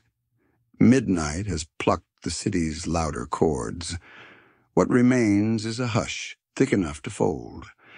Somewhere behind you, the cloaca's bass note still hums in your sternum. But up here, a treble of furtive splashes takes the lead. You pause beside a dark bakery oven's, cold sesame scent ghost-like, because rumor claims its courtyard wall hides an illegal tap.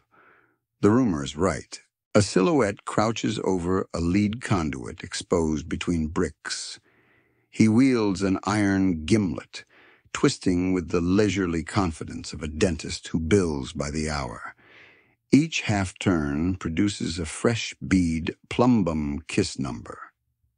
What are we up to now that he licks away to judge purity? The connoisseur's version of petty crime. Joke 1, artisanal water theft, hand-tapped, small batch, locally sourced. You melt deeper into shadow watching. When the gimlet finally pierces a thin jet arcs into a waiting amphora, padded with rags to muffle the tinkle. The thief cinches a plug of oiled wool on a bronze spike instant faucet, then wraps the pipe with damp clay so the leak looks like innocent mortar erosion. Mainstream fact. Such clandestine bucky holes were so common that Emperor Hadrian's water commissioner compiled a blacklist of suspects and levied fines hefty enough to bankroll new aqueduct arches. Yet the practice thrived because fines, unlike thirst, could be postponed. A second figure appears, cloaked in linen the color of dishonest moon. She balances a yoke with twin buckets, collects the gush, then pads off toward a tavern that brags about spring-fresh ale. You tail her at a polite distance, sandals skimming dust.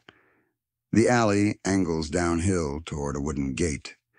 Inside, a courtyard lantern reveals barrels labeled Vintage Sabina and one bored mule chewing barley mash.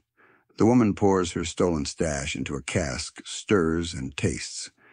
Satisfied, she flips a coin to the man now closing. The tap payment rendered crime completed in less time than it takes honest citizens to fill a public fountain jug. You duck as a patrol of vigils stomps past the gate. Bronze lamps bobbing. They complain about split-shift insomnia, remind you of your own voluntary variety, then shuffle on without peeking inside. Joke 2 arrives quietly. Rome's night watch has many talents, but clairvoyance seldom makes the shortlist. The thieves vanish through a back door, but you spot a chalk map, scrawled on a stable wall. Crude street, plan marked with dots and flow rate notes. Aqua Marcia, 40 bowls. Aqua Claudia, 60 for higher fizz. A subculture menu complete with bulk discounts if you bring your own amphorae. Quirky tidbit. Word on the street says certain gourmands order aged water siphoned from pipes lined long ago with medicinal herbs. Whether the flavor is botanical or just advanced corrosion, clients swear by its digestive superpowers. You follow another dotted arrow toward a nut oil warehouse. There, 4 young men haul a rope and bucket rig over the parapet. Below, in a covered service duct, a minor aqueduct branch murmurs. They lower a metal spike with tiny radial holes. Imagine a shower head, masquerading as fishing weight, then yank a leather valve cord. Jets burst upward, filling hide wineskins, faster than sailors swapping gossip. One lookout sprinkles crushed laurel around the access hatch to mask muddy footprints. Apparently, even water heists benefit from aromatherapy. You edge closer, heart drummer boy fast, until a loose tile betrays you with a crunch. Heads whip around, torches flare. Thinking quickly, you raise the bronze amulet of Cloacina from Section 8. Inspection, you hiss, half hoping sanctified irony carries legal weight. It does for 3 stunned breaths. Then the leader laughs, recognizing you as neither official nor threat, but someone with storytelling eyes and sewer mud on sandals. Spectator tax, he demands, palm out. You rummage and produce the lead offcut stamped Ave Leak Hunter. He studies it, grins, and waves you on. Barter accepted. Empire economics truly run on versatile currency. Inside the duct, you watch water arc into skins, feeling the subtle tremor of pressure drop beneath your boots. Somewhere upstream, a domus shower will trickle, a fountain lion will wheeze, and a baker will curse the gods at dawn, all because of tonight's liquid smuggling. Historians still argue whether crackdowns on such thefts genuinely protected public supply or merely served as revenue streams for magistrates hungry for kickbacks. The thieves cite corruption as moral justification. We steal from pipes, already stolen by politics. Philosophical Robin Hoods if you ignore the resale markup. One thief, barely 16, boasts that he resells premium drizzle to perfume makers who claim purity heightens rose oil potency. Joke 3 drips in somewhere a patrician bathes in eau de toilette, flavored with petty larceny. You imagine Section 6's peacock faucet, gurgling thinner tonight and can't decide whether to laugh or file a formal complaint with Mars retrograde. The skins full, the crew hoists them onto a cart disguised under sacks of chickpeas. Wheels squeak off into night, leaving only a hush and the smell of laurel. You kneel by the pipe. A faint pulse of water persists, but the damage is done. You could report it, but the vigils are blocks away, and the city's veins have survived worse nicks than this. Instead, you retrieve a wax tablet and note the breach location, planning to alert the Leak Patrol Legion at dawn. Accountability, after all, starts with Insomnia scribbles. Returning to street level, you hear distant music, a tavern band tuning lutes, and picture the stolen water already diluted into wine laughter or next week's hangover.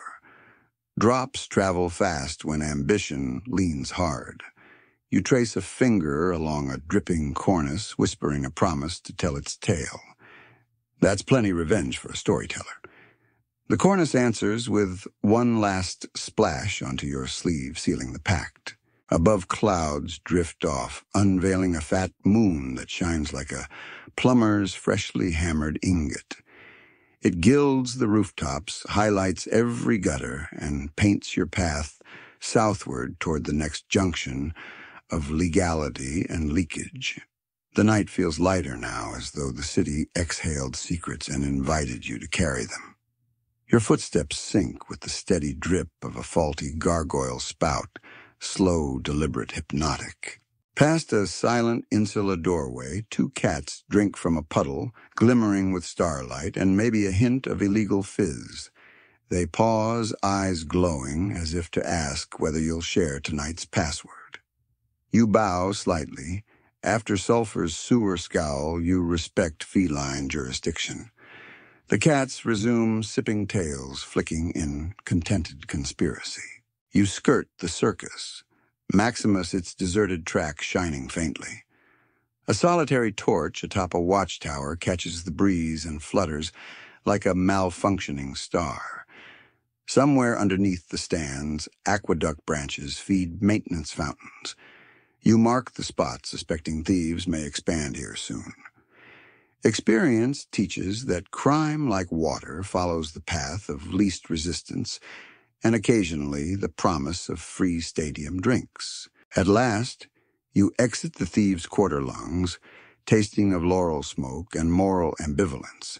Behind you, hidden taps drip-seal themselves under cooling clay, temporary obedience. Ahead, the form's columns loom ghost-pale, awaiting dawn arguments about legislation that will chase tonight's tricks with tomorrow's bureaucracy.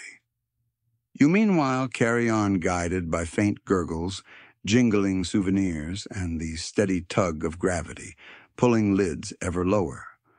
One more drip-stained chapter logged. 1 more mile before sleep even thinks of clocking in. You drift back across the forum's white hush and slip into the lamplit vestibule of a senator's townhouse where a midnight symposium unfolds equal parts dinner party and intellectual cage match. Soft lyres sigh from a balcony alcove and a fountain shaped like a baby hippocampus nips water into a silver basin that already overflows with rose petals and whispered ego. A valet confiscates your street dust with a quick sponge swipe, then guides you toward the triclinium, that three-couch arena where reputations rise or drown in diluted Falernian. Cushions swallow your elbows as you recline beside a pepper-bearded stoic whose tunic hem glitters with spilled honey glaze. Opposite lounges a plump Epicurean, cheeks red from pre-gaming with garum shooters. Slave boys glide between couches, brandishing pewter goblets beaded with condensation. One offers you a cup. The wine within flickers garnet under torchlight its surface. So still you see Section 1's moonlit aqueduct arches reflected upside-down proof that every sip begins upstream in mountain dark. You raise the cup, curiosity, nipping like an eel in taste. The vintage strikes first with berry warmth before blooming into a sly, candied note that clings to molars like gossip. The Epicurean catches your lifted brow and winks. A dash of defrutum, he murmurs, aged in lead kettles for that velvet caress. Joke one whispers at your gag reflex artisanal neurotoxin, hand stirred for maximum enlightenment. Mainstream fact.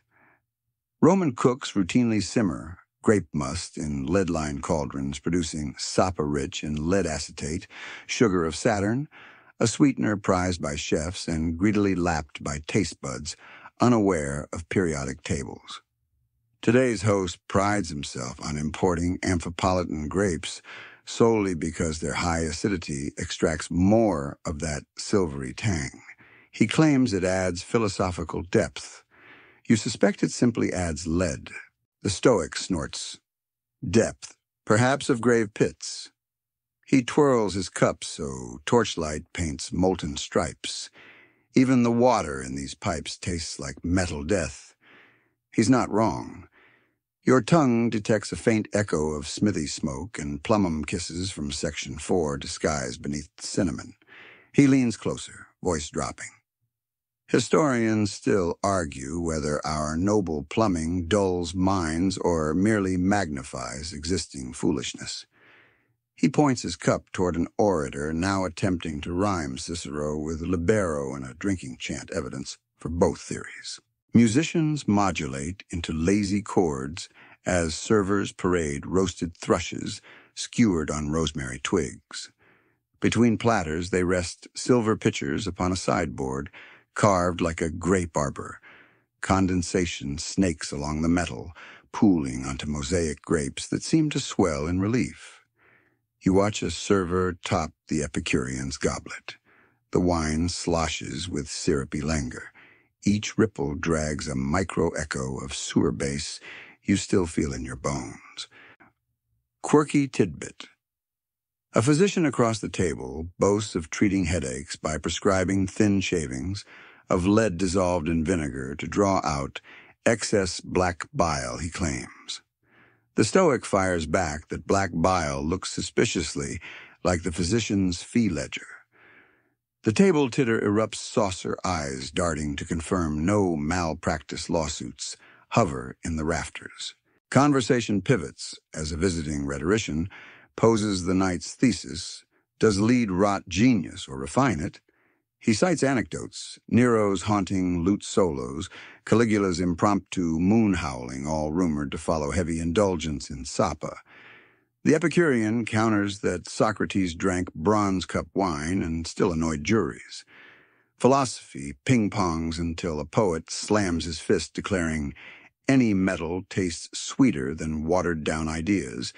Everyone laughs grateful for a conclusion, even if it proves nothing. Joke 2 lands softer than goose down, but lasts longer in echo. A slave refills your goblet from a new pitcher, this one pewter chased with ivy leaves. You sip. Sweetness spikes, then smudges into bitterness, a flavor memory of Section 8's sewer mist swirling beneath rose petals. You realize the city's vertical circulation is compressed here. Mountain Spring Aqueduct lead, pipe-sweetened wine philosopher bluster, and eventually, though no one admits it, Cloaca finale. A complete loop contained within one swallow. The Stoic requests a demonstration. A servant brings 2 small basins, one pewter, one plain terracotta. They pour equal portions of the same vintage, add a drizzle of fresh sapa, then invite you to taste both. The clay cup's wine seems tart, almost shy. Pewter transforms it into velvet thunderclouds, dangerously irresistible. Audience ooze. The Stoic bows mockingly. There, my friends, is your poison wrapped in silk. Lute strings hush, attention centers. A lanky Platonist cites mineral analysis scrolls from Alexandria, suggesting elevated lead in aristocratic bones. The Epicurean retorts that bones endure, so does empire. If lead were lethal, he quips, Rome would have fallen the moment Tarquinius flaunted his first pipe.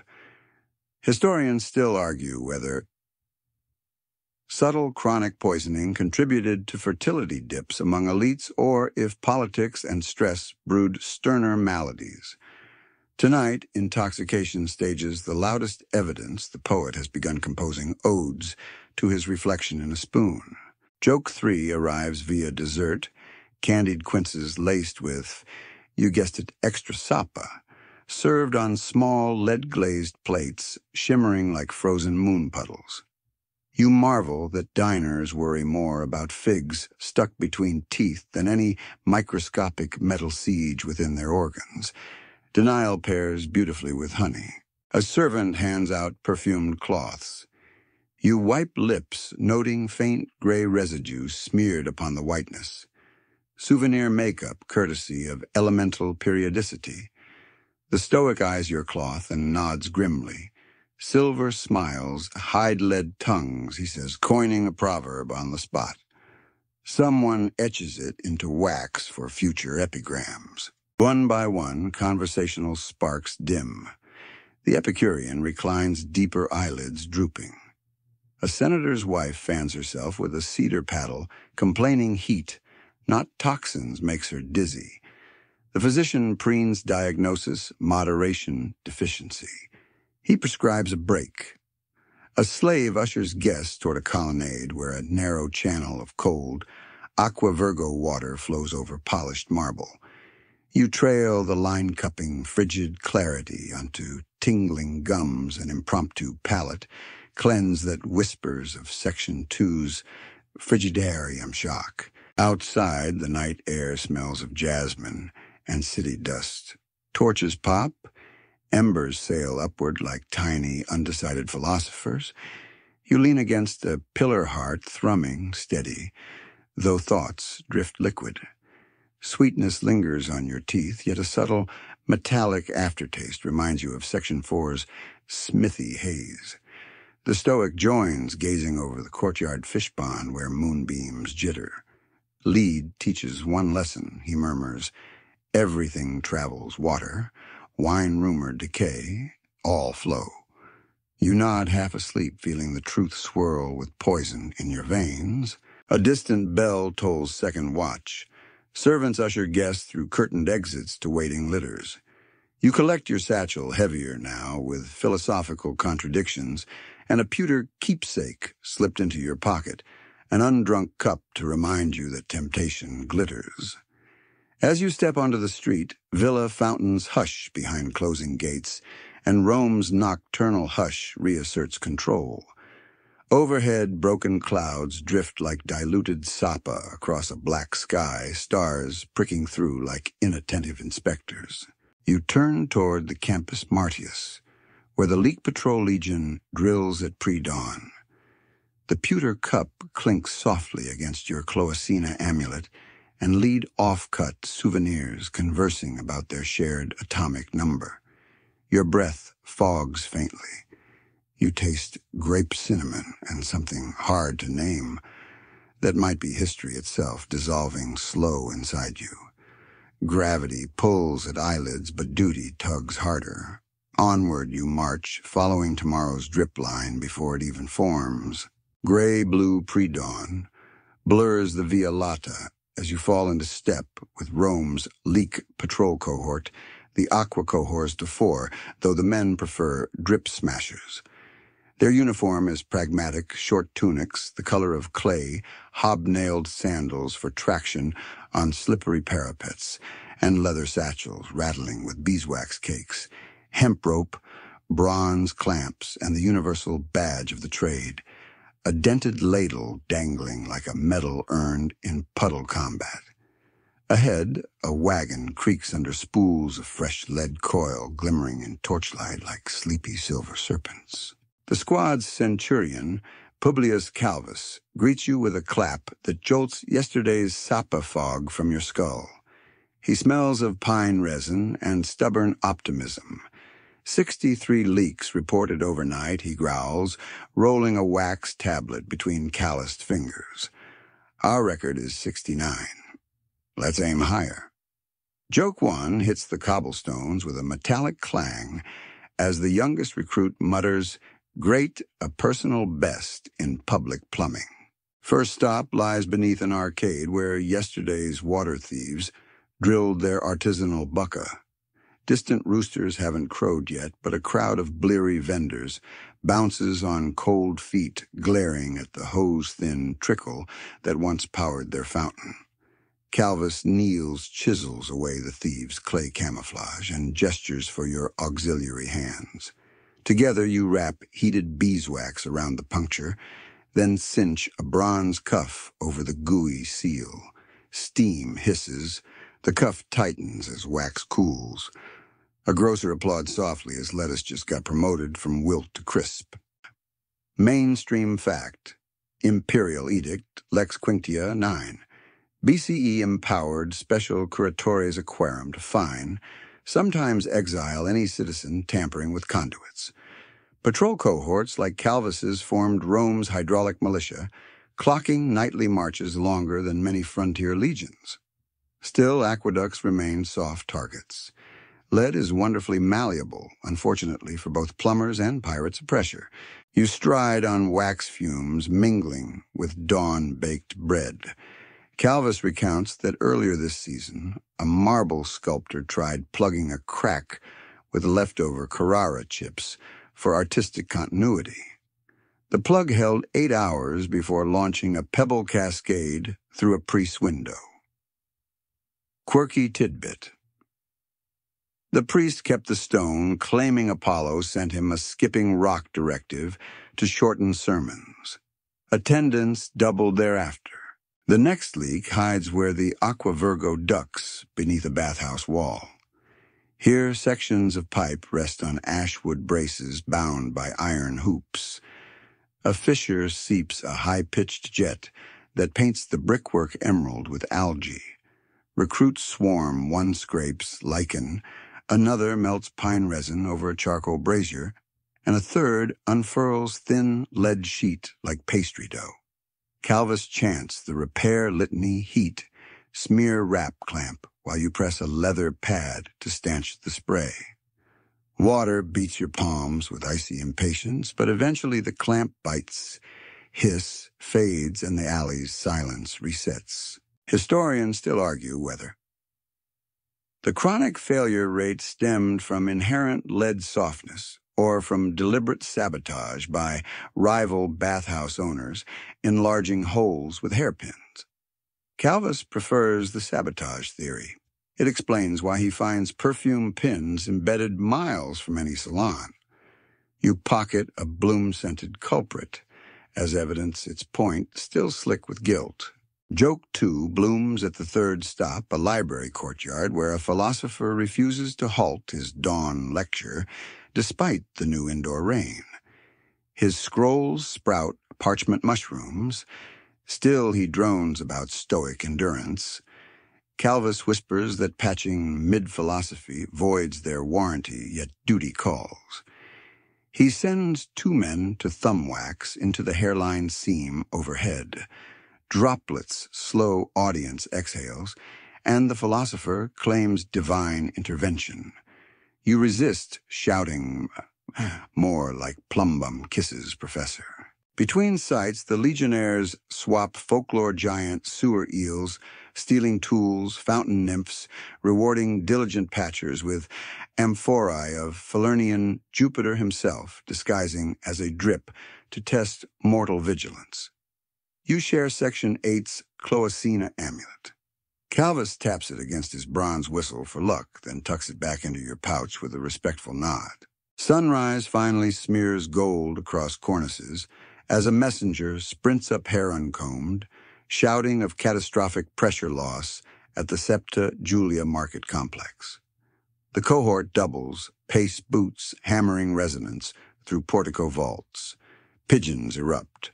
At the Septa, merchants hover around fish tanks, now gasping in puddles.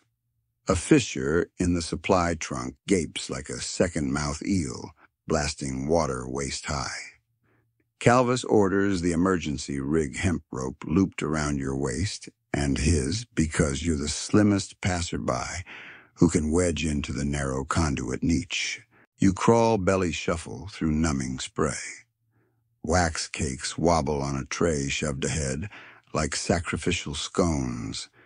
Reaching the rupture, you jam wax into edges, but pressure spits it back. Calvus shouts instructions, rope, and you lash a loop around the pipe, twisting it, tourniquet tight until flow damps to a drizzle. Then a quick lead bandage finishes the job. Crawling out, you feel 10 years older and 8 pounds heavier in soaked wool, yet the fish tanks already burble happily behind you. Joke 3 surfaces when a grateful fishmonger rewards the cohort with a bucket of still flopping mullets. Calvus bows deadpan. At last, soldiers worthy of a watery grave. The youngest recruit pretends to salute a mullet. Everyone laughs, nerves releasing like overpressured valves. The wagon's lead coils run low by mid-morning. Repairs now span rooftops and cellar mazes. Calvus's wax tablet bleeds crossed-out leaks like a victory scroll. He pauses at a fountain plaza to tally totals 65 sealed breaches, 2 pending inspections, 1 philosophical miracle reported. A new record? He scratches an asterisk. Count excludes unverified clandestine taps. Records must leave room for hubris, he says. Patrol tradition dictates breakfast once the sun climbs, finger-width above the forum roofline. The cohort trudges to a Papana tavern where a cook refills their wineskins, strictly water this morning, trust issues aside. Steam curls from barley porridge as you all crowd picnic benches dripping like a mobile rain cloud. Calvus raises a wooden cup. To gravity Rome's truest tyrant. Cups clink and wax-streaked hands devour bread still warm from communal ovens, bread made possible by the very pipes you've just pampered. As you chew, you notice faint gray slivers embedded in loaf crust. Lead traces ash from baker's paddle, hard to say, but flavors sings of minerals, night sweat, and modest heroism. You glance at your cohort mates' grime-streaked eyes, heavy spirits, buoyant, and realize Rome's glory is neither marble nor oratory, but this endless rehearsal of ordinary rescues. Meal done. Calvus dismisses you with a handshake that sounds like wet leather. He promises an honorary spot if insomnia ever turns permanent, an offer both flattering and mildly threatening. You step into sunlight, muscles humming from rope twists, hands wax tacky, mind afloat on that gentle post-effort buzz. Drips now seem softer, almost grateful, as if pipes recognize the one who took their pulse. Birdsong replaces hammer clangs. Somewhere a senator wakes to perfect water pressure, never suspecting that a wax-daubed cohort saved his bath. Elsewhere, a thief uncorks last night's hidden tap. Tomorrow, the drip smashers will be back. Such is the slow heartbeat of empire. Leak patch, each cycle, scoring lullabies for insomniacs like you.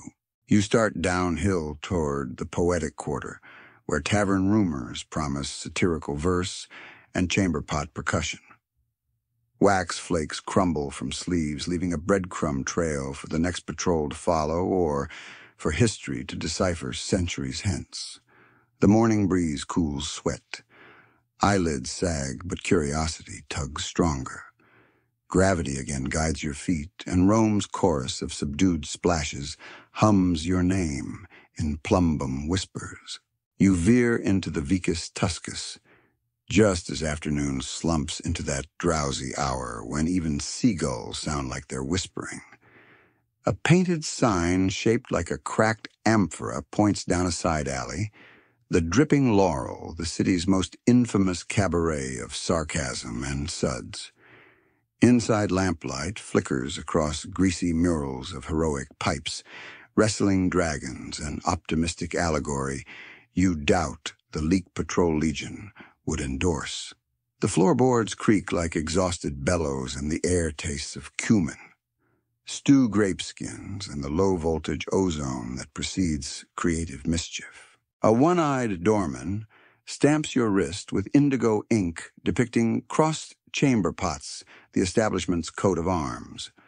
Joke one, finally a venue that wears its bathroom humor on its sleeve, or rather on yours. He waves you toward long benches encircling a makeshift stage fashioned from disused wine crates. A drummer tests his kit, 3 bronze chamber pots, tuned by water level, while a lyre player plucks scales so sharp they could shave a centurion. The MC, a lanky poet in a sagging toga, spattered with ink and ale, introduces the night's first act. Gaius Dropmeter Flaccus, renowned for versifying municipal budgets until accountants weep. He strides up clutching a scroll thicker than your forearm and bows amid scattered applause and louder belches. He clears his throat. O muse of misallocation, sing of pipes that burst like senatorial promises. Laughter sloshes. He rattles off couplets comparing tax levies to leaking valves, each punchline punctuated by a rim shot on the chamber pots. Soon the crowd chants, refrains, clank, clank, plumbum blank. The percussionist obliges water droplets spraying in rhythmic arcs that catch lamplight like liquid confetti. Mainstream fact. Roman satire, born with Lucilius, perfected by Horace and Juvenal, often deployed plumbing metaphors to lampoon moral decay, equating corrupt officials with backed-up sewers and drip-filled aqueducts.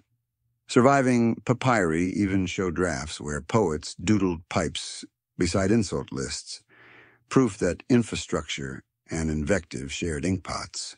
A tray of watered wine arrives, its sweetness suspiciously velvet de frutum encore. You raise the goblet, remembering Section 10's symposium, and toast the stage while silently checking your mental lead budget. The drummer taps out a rolling thunder on a copper potty. You sip, detecting a faint metallic tang, either from pewter rim or ambition. Flaccus moves to a rousing finale. Let fountains gush with clarity, not Senator Saliva's parody. A symbol, really a repurposed wash basin, crashes. Crowd hoots. The poet bows, sweat flinging like fountain spray. Joke two, he swears, each stanza waterproofed against backlash, but given Rome's rumor plumbing, expect leaks. As benches shuffle, a waitress sets down bowls of olive pits. For spitting competition, winner gains a free refill. Walls bristle with graffiti, yesterday's heckles, etched into plaster. You Vargas can't scan, and meters shorter than Legion rations. You grin. Even hecklers respect prosody. Next up, a duo of comic mimes enters wielding sponge sticks as batons. They reenact an epic battle between Aqua Claudia and Aqua Marcia, personified as rival prima donnas. When Marcia breaks a nail, a hidden bladder burst behind scenery, showering front-row patrons. Shrill delight echoes. Ponchos did not exist, but stoicism does. The mimes conclude by saluting our heroic drip smashers, and you raise sticky hands in sheepish acknowledgement. Your Section 11 wax stains have become street cred. A hush falls for headliner Publilia, Potlid, Satura sharpest tongue, east of the Tiber, rumored to rhyme faster than pipes burst. She strides on stage wearing a laurel wreath fashioned from bent spoon handles. Her opening salvo skewers imperial vanity projects. Golden statues, yes, but gild the valves. First Caesar, chamber pot drummer, pounds a kettle roll for emphasis.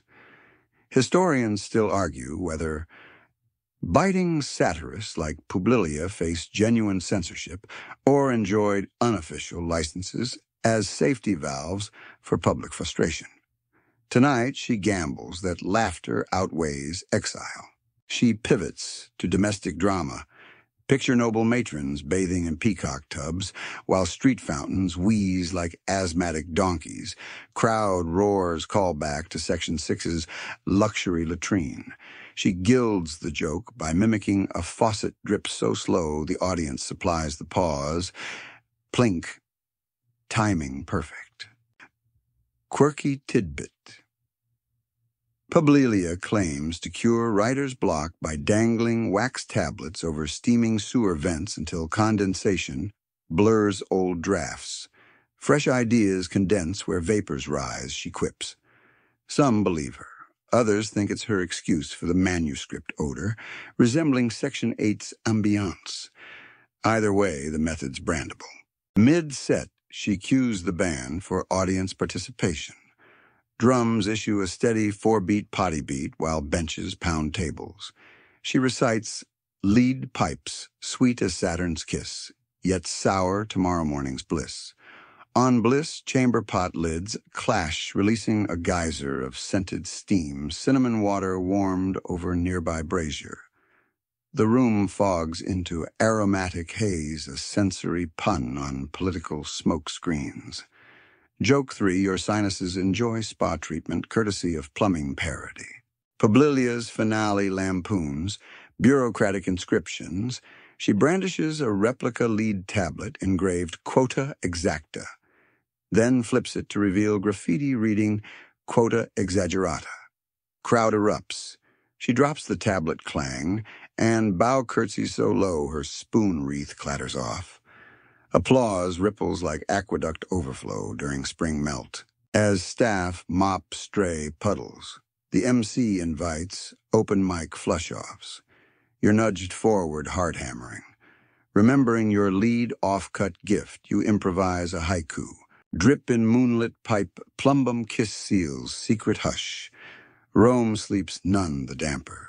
Scattered claps a whistle, and someone tosses a fig. Not bad for sleepless bardship. The MC stamps your wrist anew, promotion from spectator to honorary leak lyrist. Night deepens, torches burn low. Patrons shuffle out puddle prints, marking a wobbly conga line down the alley. Outside, the Tiber glimmers beyond rooftops, reflecting constellations and maybe a hint of cinnamon vapor. You linger by the tavern's side gutter where runoff trickles music on discarded amphora, shards refined chamber pot percussion's quiet cousin. A young poet corners you eyes bright with ferment. She begs for details about Section 3's hilltop castellum gauges. Claims accuracy will bolster her ode gravity's dictator. You oblige sketching restrictor discs in spilled wine on a crate lid. She gasps as if gifted imperial secrets. Inspiration, you realize, flows even faster than stolen water. Nearby, the drummer rinses bronze pots, listening to each resonate. He explains pitch rises as metal thins from repeated scrubbing maintenance matters in music as in aqueducts. He offers you a cracked pot retired from active duty. You accept imagining it joining your amulet pewter cup and wax-flecked tunic in a growing museum of nocturnal plumbing. You stroll toward the riverbank chamber pot drum tucked under arm. Moonlight paints ripples silver. A barge bell tolls downstream. Somewhere across the water, a bath furnace fires up for dawn, feeding Rome's endless appetite for liquid warmth. Sound carries a hush of distant steam, echo of earlier jokes, murmur of a city perpetually clearing its throat. You tap the drum's rim, ding, then another dong, discovering it harmonizes with the fountain, roar across the street. Layered with the Tiber's hush, you birth an impromptu lullaby, drip-ding, hush-dong. It threads Section 1's aqueduct whispers, Section 2's bath steam, Section 5's fountain chatter, Section 8's sewer thunder, and tonight's tavern clatter into one sleepy rhythm. With each tap, fatigue settles deeper, a gentle flood behind eyelids. You turn from the river, following streets slick with reflected constellations, chamber pot drum keeping time against hip. Ahead, the Sabura's lamps wink a final invitation to dream. And though laughter still tingles in your jaw, gravity's soft hand at the nape guides you forward ever downstream toward slower beats. Dawn smolders pink over the geniculum. As you shuffle homeward, chamber pot drum thudding a syncopated sleep soon, sleep soon.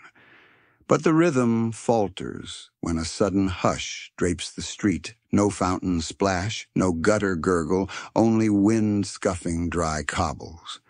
You pause beside a familiar lion head spout, Section 5's gossip hub, and find its maw-yawning silent tongue dusty.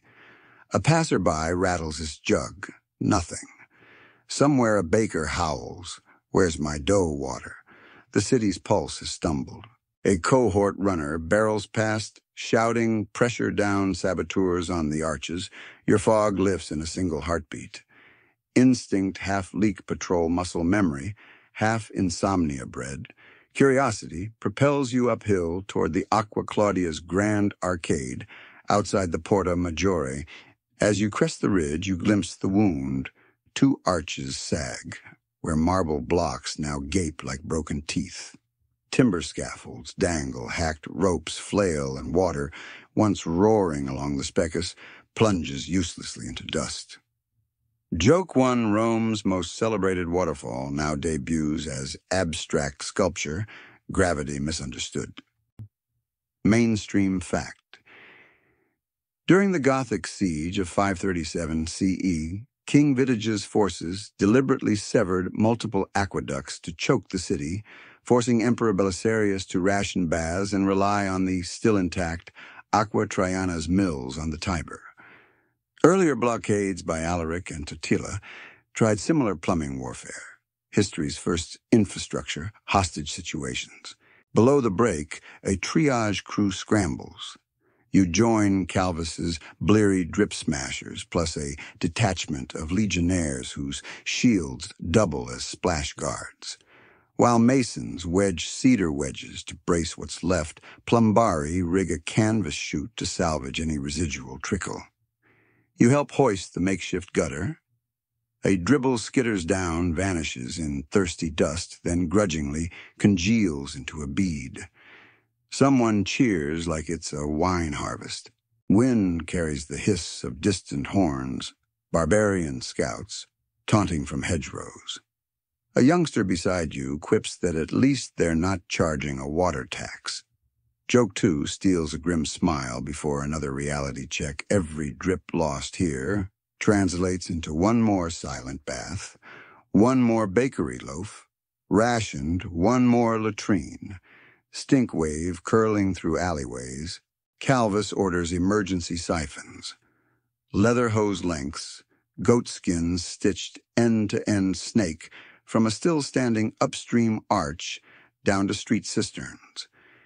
You and 2 recruits scrabble up precarious ladder rungs, legs jelly from lack of sleep hearts, drum rolling louder than your tavern souvenir. Sunlight cuts through displaced blocks, casting blade-like beams across the specus, where water puddles ankle-deep, confused about its new geography. You plunge the hose and suck until coppery grit bites tongue, then jam the end shut, and toss it over. A ground team primes the siphon. Soon a reluctant thread begins crawling downward, makeshift intravenous drip for a dehydrating metropolis. Below, citizens line with buckets, arguments already bubbling. A senator shoves claiming seniority of thirst. A fishmonger brandishes limp mullet as collateral for cutting in line. Historians still argue whether social order collapsed faster from water shortage or from rumor of shortage. Some chronicles blame panicked ration hoarding more than actual supply gaps. The crowd's tempo suggests both play equal roles in civic chaos. While masons wedge new support beams, Calvus shows you a sabotage tool found wedged in rubble, an iron wedge etched with runic squiggles. Quirky tidbit. Late Empire rumor held that barbarians inscribed hexes on demolition implements to persuade Roman concrete to crumble faster.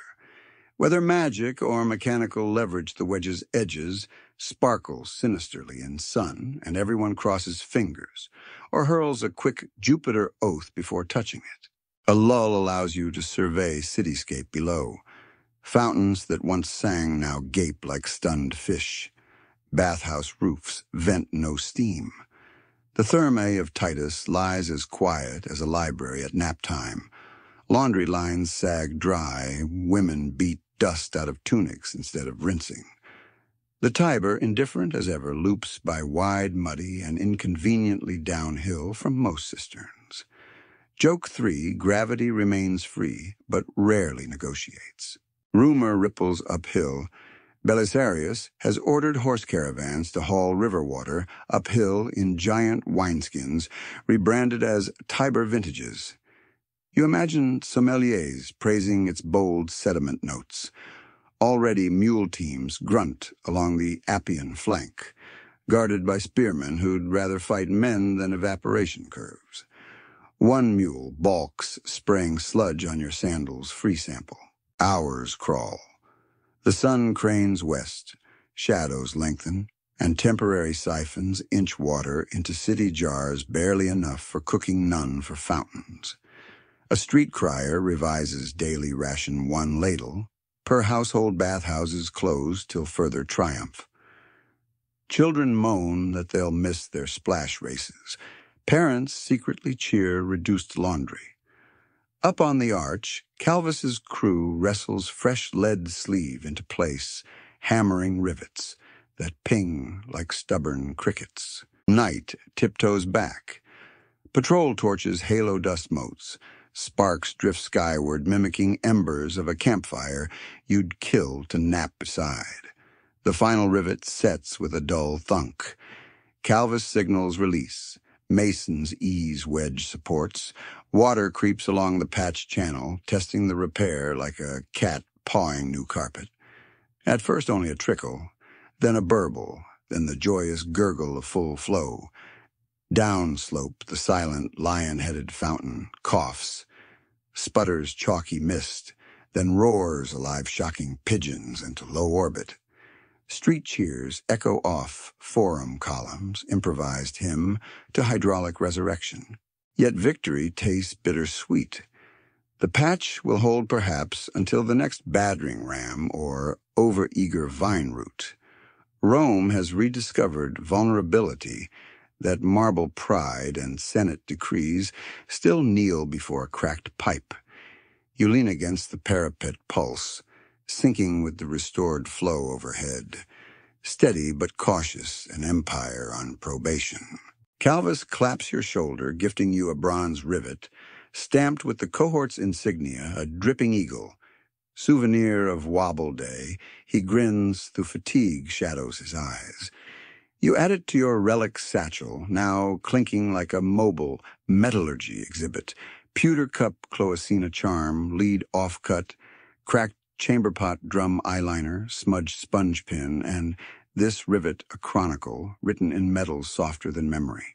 Back in the city, torches illuminate fountains revived but subdued, spouts trimmed to half pressure by decree. Children cup palms under reduced arcs. The novelty of smaller rain seems game enough. Bathhouse doors remain shut, their marble silence promising echoing cues tomorrow.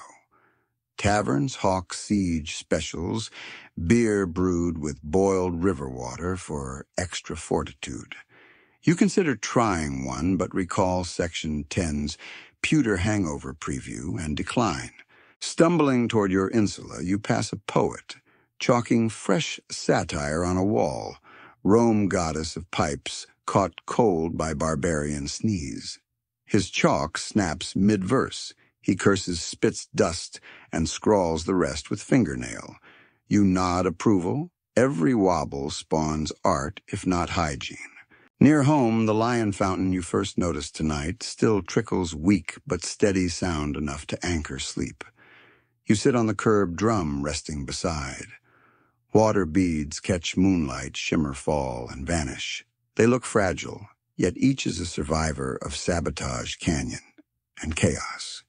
You blink heavy lids, hearing distant timbre of Calvis's rivets, Publilia's spoon-wreathed satire, sewer thunderbath, steam all coalescing into one low lullaby, humming beneath the stone. You let head droop whisper gratitude, to lead wax rope and stubborn human hope.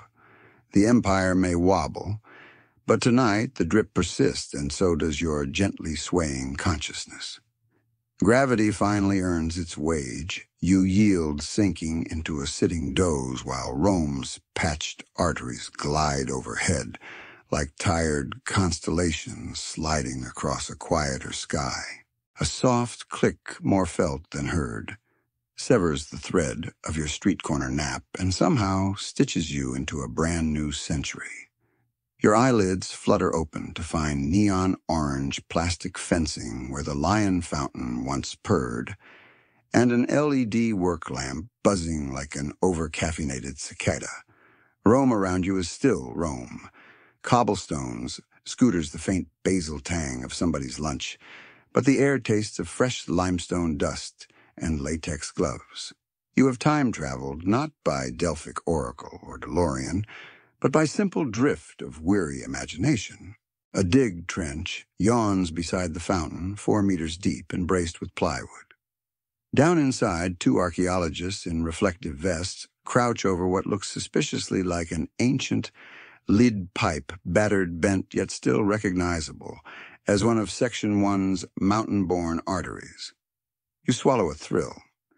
Insomnia just earned front-row seats to the post-mortem of all those plumbum kisses. The senior archaeologist, Dr. Valeria Conti, brushes silt with a goat hair fan while humming an 80s pop melody. Her colleague Luca photographs every swipe, muttering f-stop numbers like prayer beads. In one corner of the trench, a graduate student steadily mists the area with distilled water to keep fines from drying too fast. Call it archaeological skincare. Mainstream fact. Modern conservators often humidify ancient lead to prevent sudden oxidation. When pipes have slept under clay blankets for millennia, daylight arrives like a rude alarm clock, capable of cracking them to lace. Valeria lifts something flat and pear-shaped, an inspection disc you realize identical in spirit to the restrictor plates you studied atop the hilltop castellum. Latin letters emerge beneath grime domus eug. She smiles, scrapes, delicately reveals the rest, USDA full. 4th quota for the House of Augustus. She murmurs, eyes sparkling. Joke 1 bubbles up when Luca deadpans. Guess the Emperor still has outstanding water bills. Over a portable speaker, the site manager announces, today's lunch break will feature tramezzini shaped like aqueduct arches. You grin Romans, ancient or modern, know the power of thematic snacks. Yet Valeria waves off sandwiches, too absorbed to stop. She coaxes another relic from the mud, a lime-encrusted bronze valve with a handle shaped like a dolphin's tail, perfectly matching Section 6's patrician tub hardware. She twists the corroded spindle.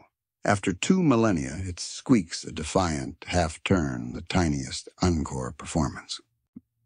Quirky tidbit. Valeria explains that Victorian tourists once pried similar valves from ruined walls to repurpose as garden taps in English manors. Rumors claim at least one still trickles mineral-rich water into a rosebed in Surrey, giving the blossoms a Mediterranean accent. Conservation laws, she sighs, came a century late to the souvenir party. A documentary crew hovers at trench edge, boom mic dangling. The host, a man in a safari vest, 2 sizes too heroic, practices lines. These pipes may hold the key to Rome's mysterious decline. Valeria winces. Luca rolls eyes so hard you fear ocular dislocation. Historians still argue whether systemic lead poisoning truly toppled the empire, or whether that theory itself is a Victorian melodrama. Valeria mutters loud enough for the mic. The host nods gravely, then delivers the same hypothesis into camera anyway. Sparkle teeth first. Joke 2 television archaeology, where certainty flows faster than evidence. They invite you down the aluminum ladder, apparently. Your sleepless enthusiasm qualifies as volunteer spirit. Knee-deep in stratigraphy, you feel layers compress centuries under each bootprint. Modern asphalt, crumbs, medieval pig bones, late antique roof tile shards, finally, the silty hug of imperial fill. Luca hands you a bamboo skewer less invasive than metal and guides your wrist toward a bulge in the matrix. A gentle tease releases a child's wax writing tablet. Wood frame warped, but beeswax still bearing ghostly scribbles. Under raking light, you discern crooked letters, cave splash'em. You gasp, Section 7's roadside latrine graffiti, echoed here in a schoolchild's note. Time collapses like a faulty vault arch. Valeria laughs softly. Even Roman homework complained about plumbing. She bags the tablet labels, context coordinates, and snaps a scale photo. A nearby box already cradles treasures of watery life, fish bones from market fountains, a sponge stick tip, a silver peacock faucet fragment. Snapped at the neck, poor bird. You add your dredged wax flake to the collection. Sudden commotion, the grad student's mist reveals faint red pigment on the trench wall. They scrape carefully, exposing a fresco sliver blue satyr holding a scroll that reads, Aqua Serva Honorum, Section 6's cherub motto, reborn. Valeria's grin widens. We just found the bathroom wall of a high-status domus. Camera host exclaims, an imperial restroom uncovered live Luca. Whispers clickbait secured. While drones buzz overhead, capturing epic reveal footage, Valeria lowers a portable XRF scanner onto the bronze valve. A tablet displays lead percentage readings. She explains that elevated tin traces suggest late imperial repairs when cheaper alloys padded budgets, a fiscal shortcut Calvus would have cursed. You imagine drip smashers arguing across epochs, brandishing beeswax and 3D printed clamps instead of bronze. Joke 3 ambles in. When Luca proposes 3D printing a souvenir keychain shaped like the valve, Valeria warns it'll jam every time you turn on a sink. Authenticity, Luca shrugs. Lunch klaxon sounds again more insistent. Valeria finally concedes. She hands you the dolphin valve. Half-cleaned, asks you to escort it to the on-site lab tent. Cradling it, you climb out, sneakers squelching memory clay. In the tent, conservators lay artifacts on foam cradles, each tagged with QR codes, modern restrictor discs, controlling data flow rather than water. Nearby, distilled water baths soak ceramic shards. Infrared lamps toast moisture, from parchment scraps. Tech hum duets with distant scooter whine Rome's new heartbeat layered atop the eternal drip. You set the valve, gently noting how its tail still curves with playful arrogance. A conservator photographs it under polarized light. Micro cracks glow like constellations. She points out tiny tooth marks, rats sharpening incisors centuries ago. Even vermin wanted a taste of hydraulic splendor. Quirky tidbit bonus. Recent digs under Hadrian's villa found lead pipes gnawed so thin they whistled like flutes when water surged, giving rise to legends of midnight nymph music. Outside, Valeria addresses the documentary host, diplomatically steering the narrative toward nuanced uncertainty. She stresses maintenance fatigue, economic strain, and shifting trade routes alongside any hypothetical metal malaise. The host nods vows to mention them and promptly reheats the poisoned patrician's line once the camera rolls again. You shrug. Pipes leak stories do too. A delivery drone zips overhead, startling pigeons. It drops a small crate labeled Micro-CT Core Samples. Valeria cheers science, now peers into lead hearts without cracking them open. She invites you to tomorrow's scanning session. Insomnia perks you accept. But for now, exhaustion lands like an aqueduct arch on weak mortar. You sit on a curb outside the trench watching a new worker sponge graffiti dust off your sleeve blue chalk, only hours old, yet already catalogued. Time here feels less like a river and more like a spiral coil of lead loops. Back on itself echoes familiar drips, yet always winds somewhere deeper. Across the street, the restored Lion Fountain. You dozed beside earlier today, yesterday centuries ago, still trickles, now feeding a plastic kiddie pool where a stray dog splashes happily. Continuity Canine Edition. You close eyes hearing Section 1's Mountain Spring, Section 11's Rivet Hammers, Publilia's Chamber Pot Cymbals, and the present-day drone whir all merge into one layered lullaby. Head nods. Valve tail gleams in memory. Somewhere under your feet, unexcavated pipes still dream of pressure waiting for the next gentle brushstroke to wake them. You let that thought cradle you, a promise that history never dries out entirely. It just bides its time beneath soft, sleepy layers until someone curious peels them back. Streetlights wink on one by one as you make the slow walk from the excavation back toward your tiny rented garret above a trattoria. The day's discoveries rattle like loose change in your brain, and the dolphin-tailed valve, now digitally scanned and resting in a foam cradle, feels almost warmer than the pizza oven you pass. Yet what clings most is not any single artifact, but the incessant, overlapping drip songs you followed since moonlit Section 1 mountain, runoff bath, steam fountain, gossip, sewer, thunder, sabotage, gush, and archaeologist mist. Every beat, ancient or modern, resolves into the same subtle lullaby, now padding beneath your footfalls. Gravity is a patient composer. You, its drowsy audience of one. You pause at an intersection where sleek PVC pipes jut from a construction trench, bright blue against gray tufa. A sticker on one reads, Aqua Roma 2030. Upgrade lead-free at last. Mainstream fact. Only in 1980 did the city finally retire its last active lead service lines, replacing them with polyethylene that promises decades of quiet obedience, though engineers still slip a secular prayer into each backfill just in case. You trail a finger along the plastic, no patina, no emperor's stamp, no plumbum kisses, just clinical utility. Useful, yes. Lyrical, not so much. A garbage truck rumbles up hydraulic arms, hissing with water-cooled pistons. You grin joke one because even trash collection, now moonlights as plumbing the same water that rattled Legion shields today lubricates modern refuse ballet.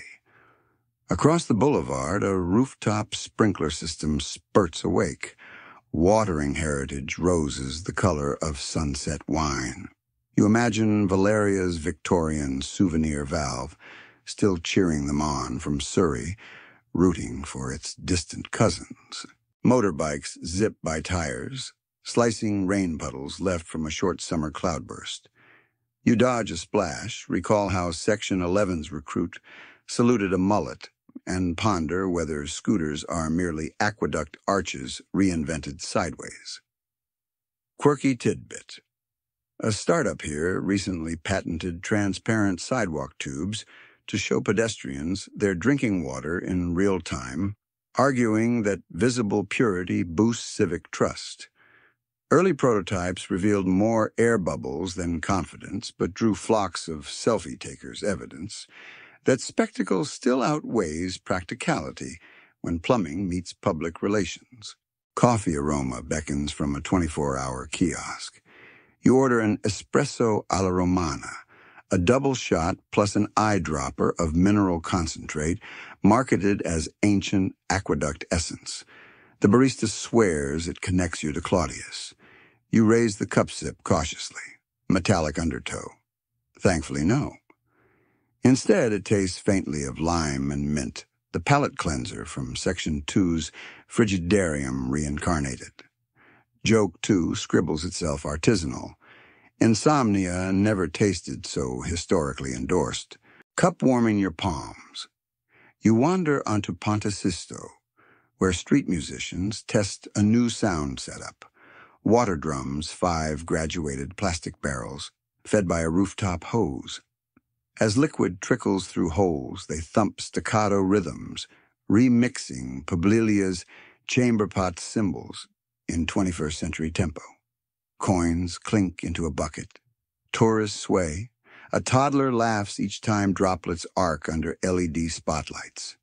You tap a toe chamber pot souvenir still nested in your satchel and ponder that the line between leak and instrument remains as blurry as ever. Handrails here overlook the Tiber chocolate dark and unhurried. You lean out, listening, distant pumps thrum from modern treatment plants, downstream filtering silt, purging microbes, spinning erstwhile filth into safe tap water, before sending it uphill again.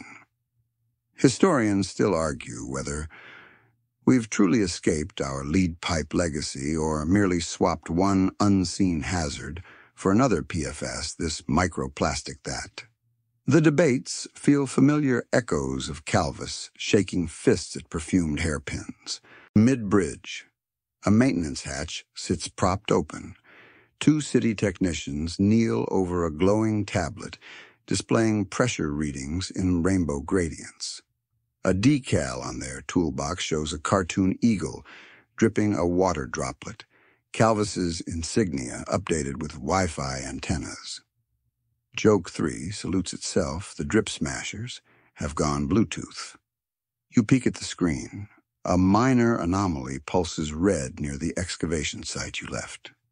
They sigh, another night shift ahead, but grin when you recount patching wax with Calvus's ancestors. One offers you a stylus to log a witness note. You write, plumbum echoes heard, PVC behaving. They nod approval file it to cloud storage and joke that someday archaeologists will scan your input scratch heads and update footnotes. Clouds part full moon floods, Ponte Sisto silver. Its reflection trembles alongside a line of city lights mirrored on river skin. You realize the vista matches Section 1's midnight aqueduct walk sky above liquid ribbon below history, graphed in soft gradients of gray. Only the materials differ, then lead brick mortar. Now steel-reinforced concrete polymers, fiber optic cables, yet the governing law water seeks the lowest point, still choreographs every architectural pirouette. Finishing your espresso, you drop cup into recycling, hearing it thud, like a single timpani stroke that signals final movement. Your eyelids drag, muscles concur. You start downhill, weaving past dumpsters, cooling like spent furnaces, AC condensate, dripping symphonies onto cobbles. The water drums fade. The Tiber hush grows maternal. All paths seem angled bedward, whether carved in travertine or traced in REM cycles. You reach your building, ascend creaking stairs. At the landing, a coil of new copper pipe leans ready for morning installation, its rose gold gleam a last wink. You unlock the doorstep inside, tap the bathroom faucet. Water runs steady, clear, modestly chlorinated. You smile, a tiny, domesticated descendant of the Sabine spring you dipped fingers into many narrative hours ago. Somewhere inside those molecules perhaps lingers a memory of peacock faucets and sponge sticks of secret taps and sabotage wedges. Or maybe memory is yours alone, souvenirs tagged in the mind's wax tablet. Either way, the drip persists, and tonight, finally, it demands nothing but quiet acceptance. You strip off wax-flecked tunic-set chamber pot drum beside the pillow and crawl beneath linen sheets that smell faintly of basil and sunshine. Outside, a neighbor's rain gutter ticks a slow, arrhythmic lullaby. Inside, pipes exhale a soft sigh as boiler flame kicks off. And as gravity tugs eyelids closed for real, you let Rome's 2,000-year plumbing monologue compress into one wordless promise: flow. Endless, imperfect, but ever-comforting flow. Let the drip grow quieter, now sinking, from lively chatter to distant murmur, like a fountain viewed across a moonlit garden. Picture yourself reclining beside that garden pool marble, cool through linen, the faintest breeze brushing cypress tips overhead.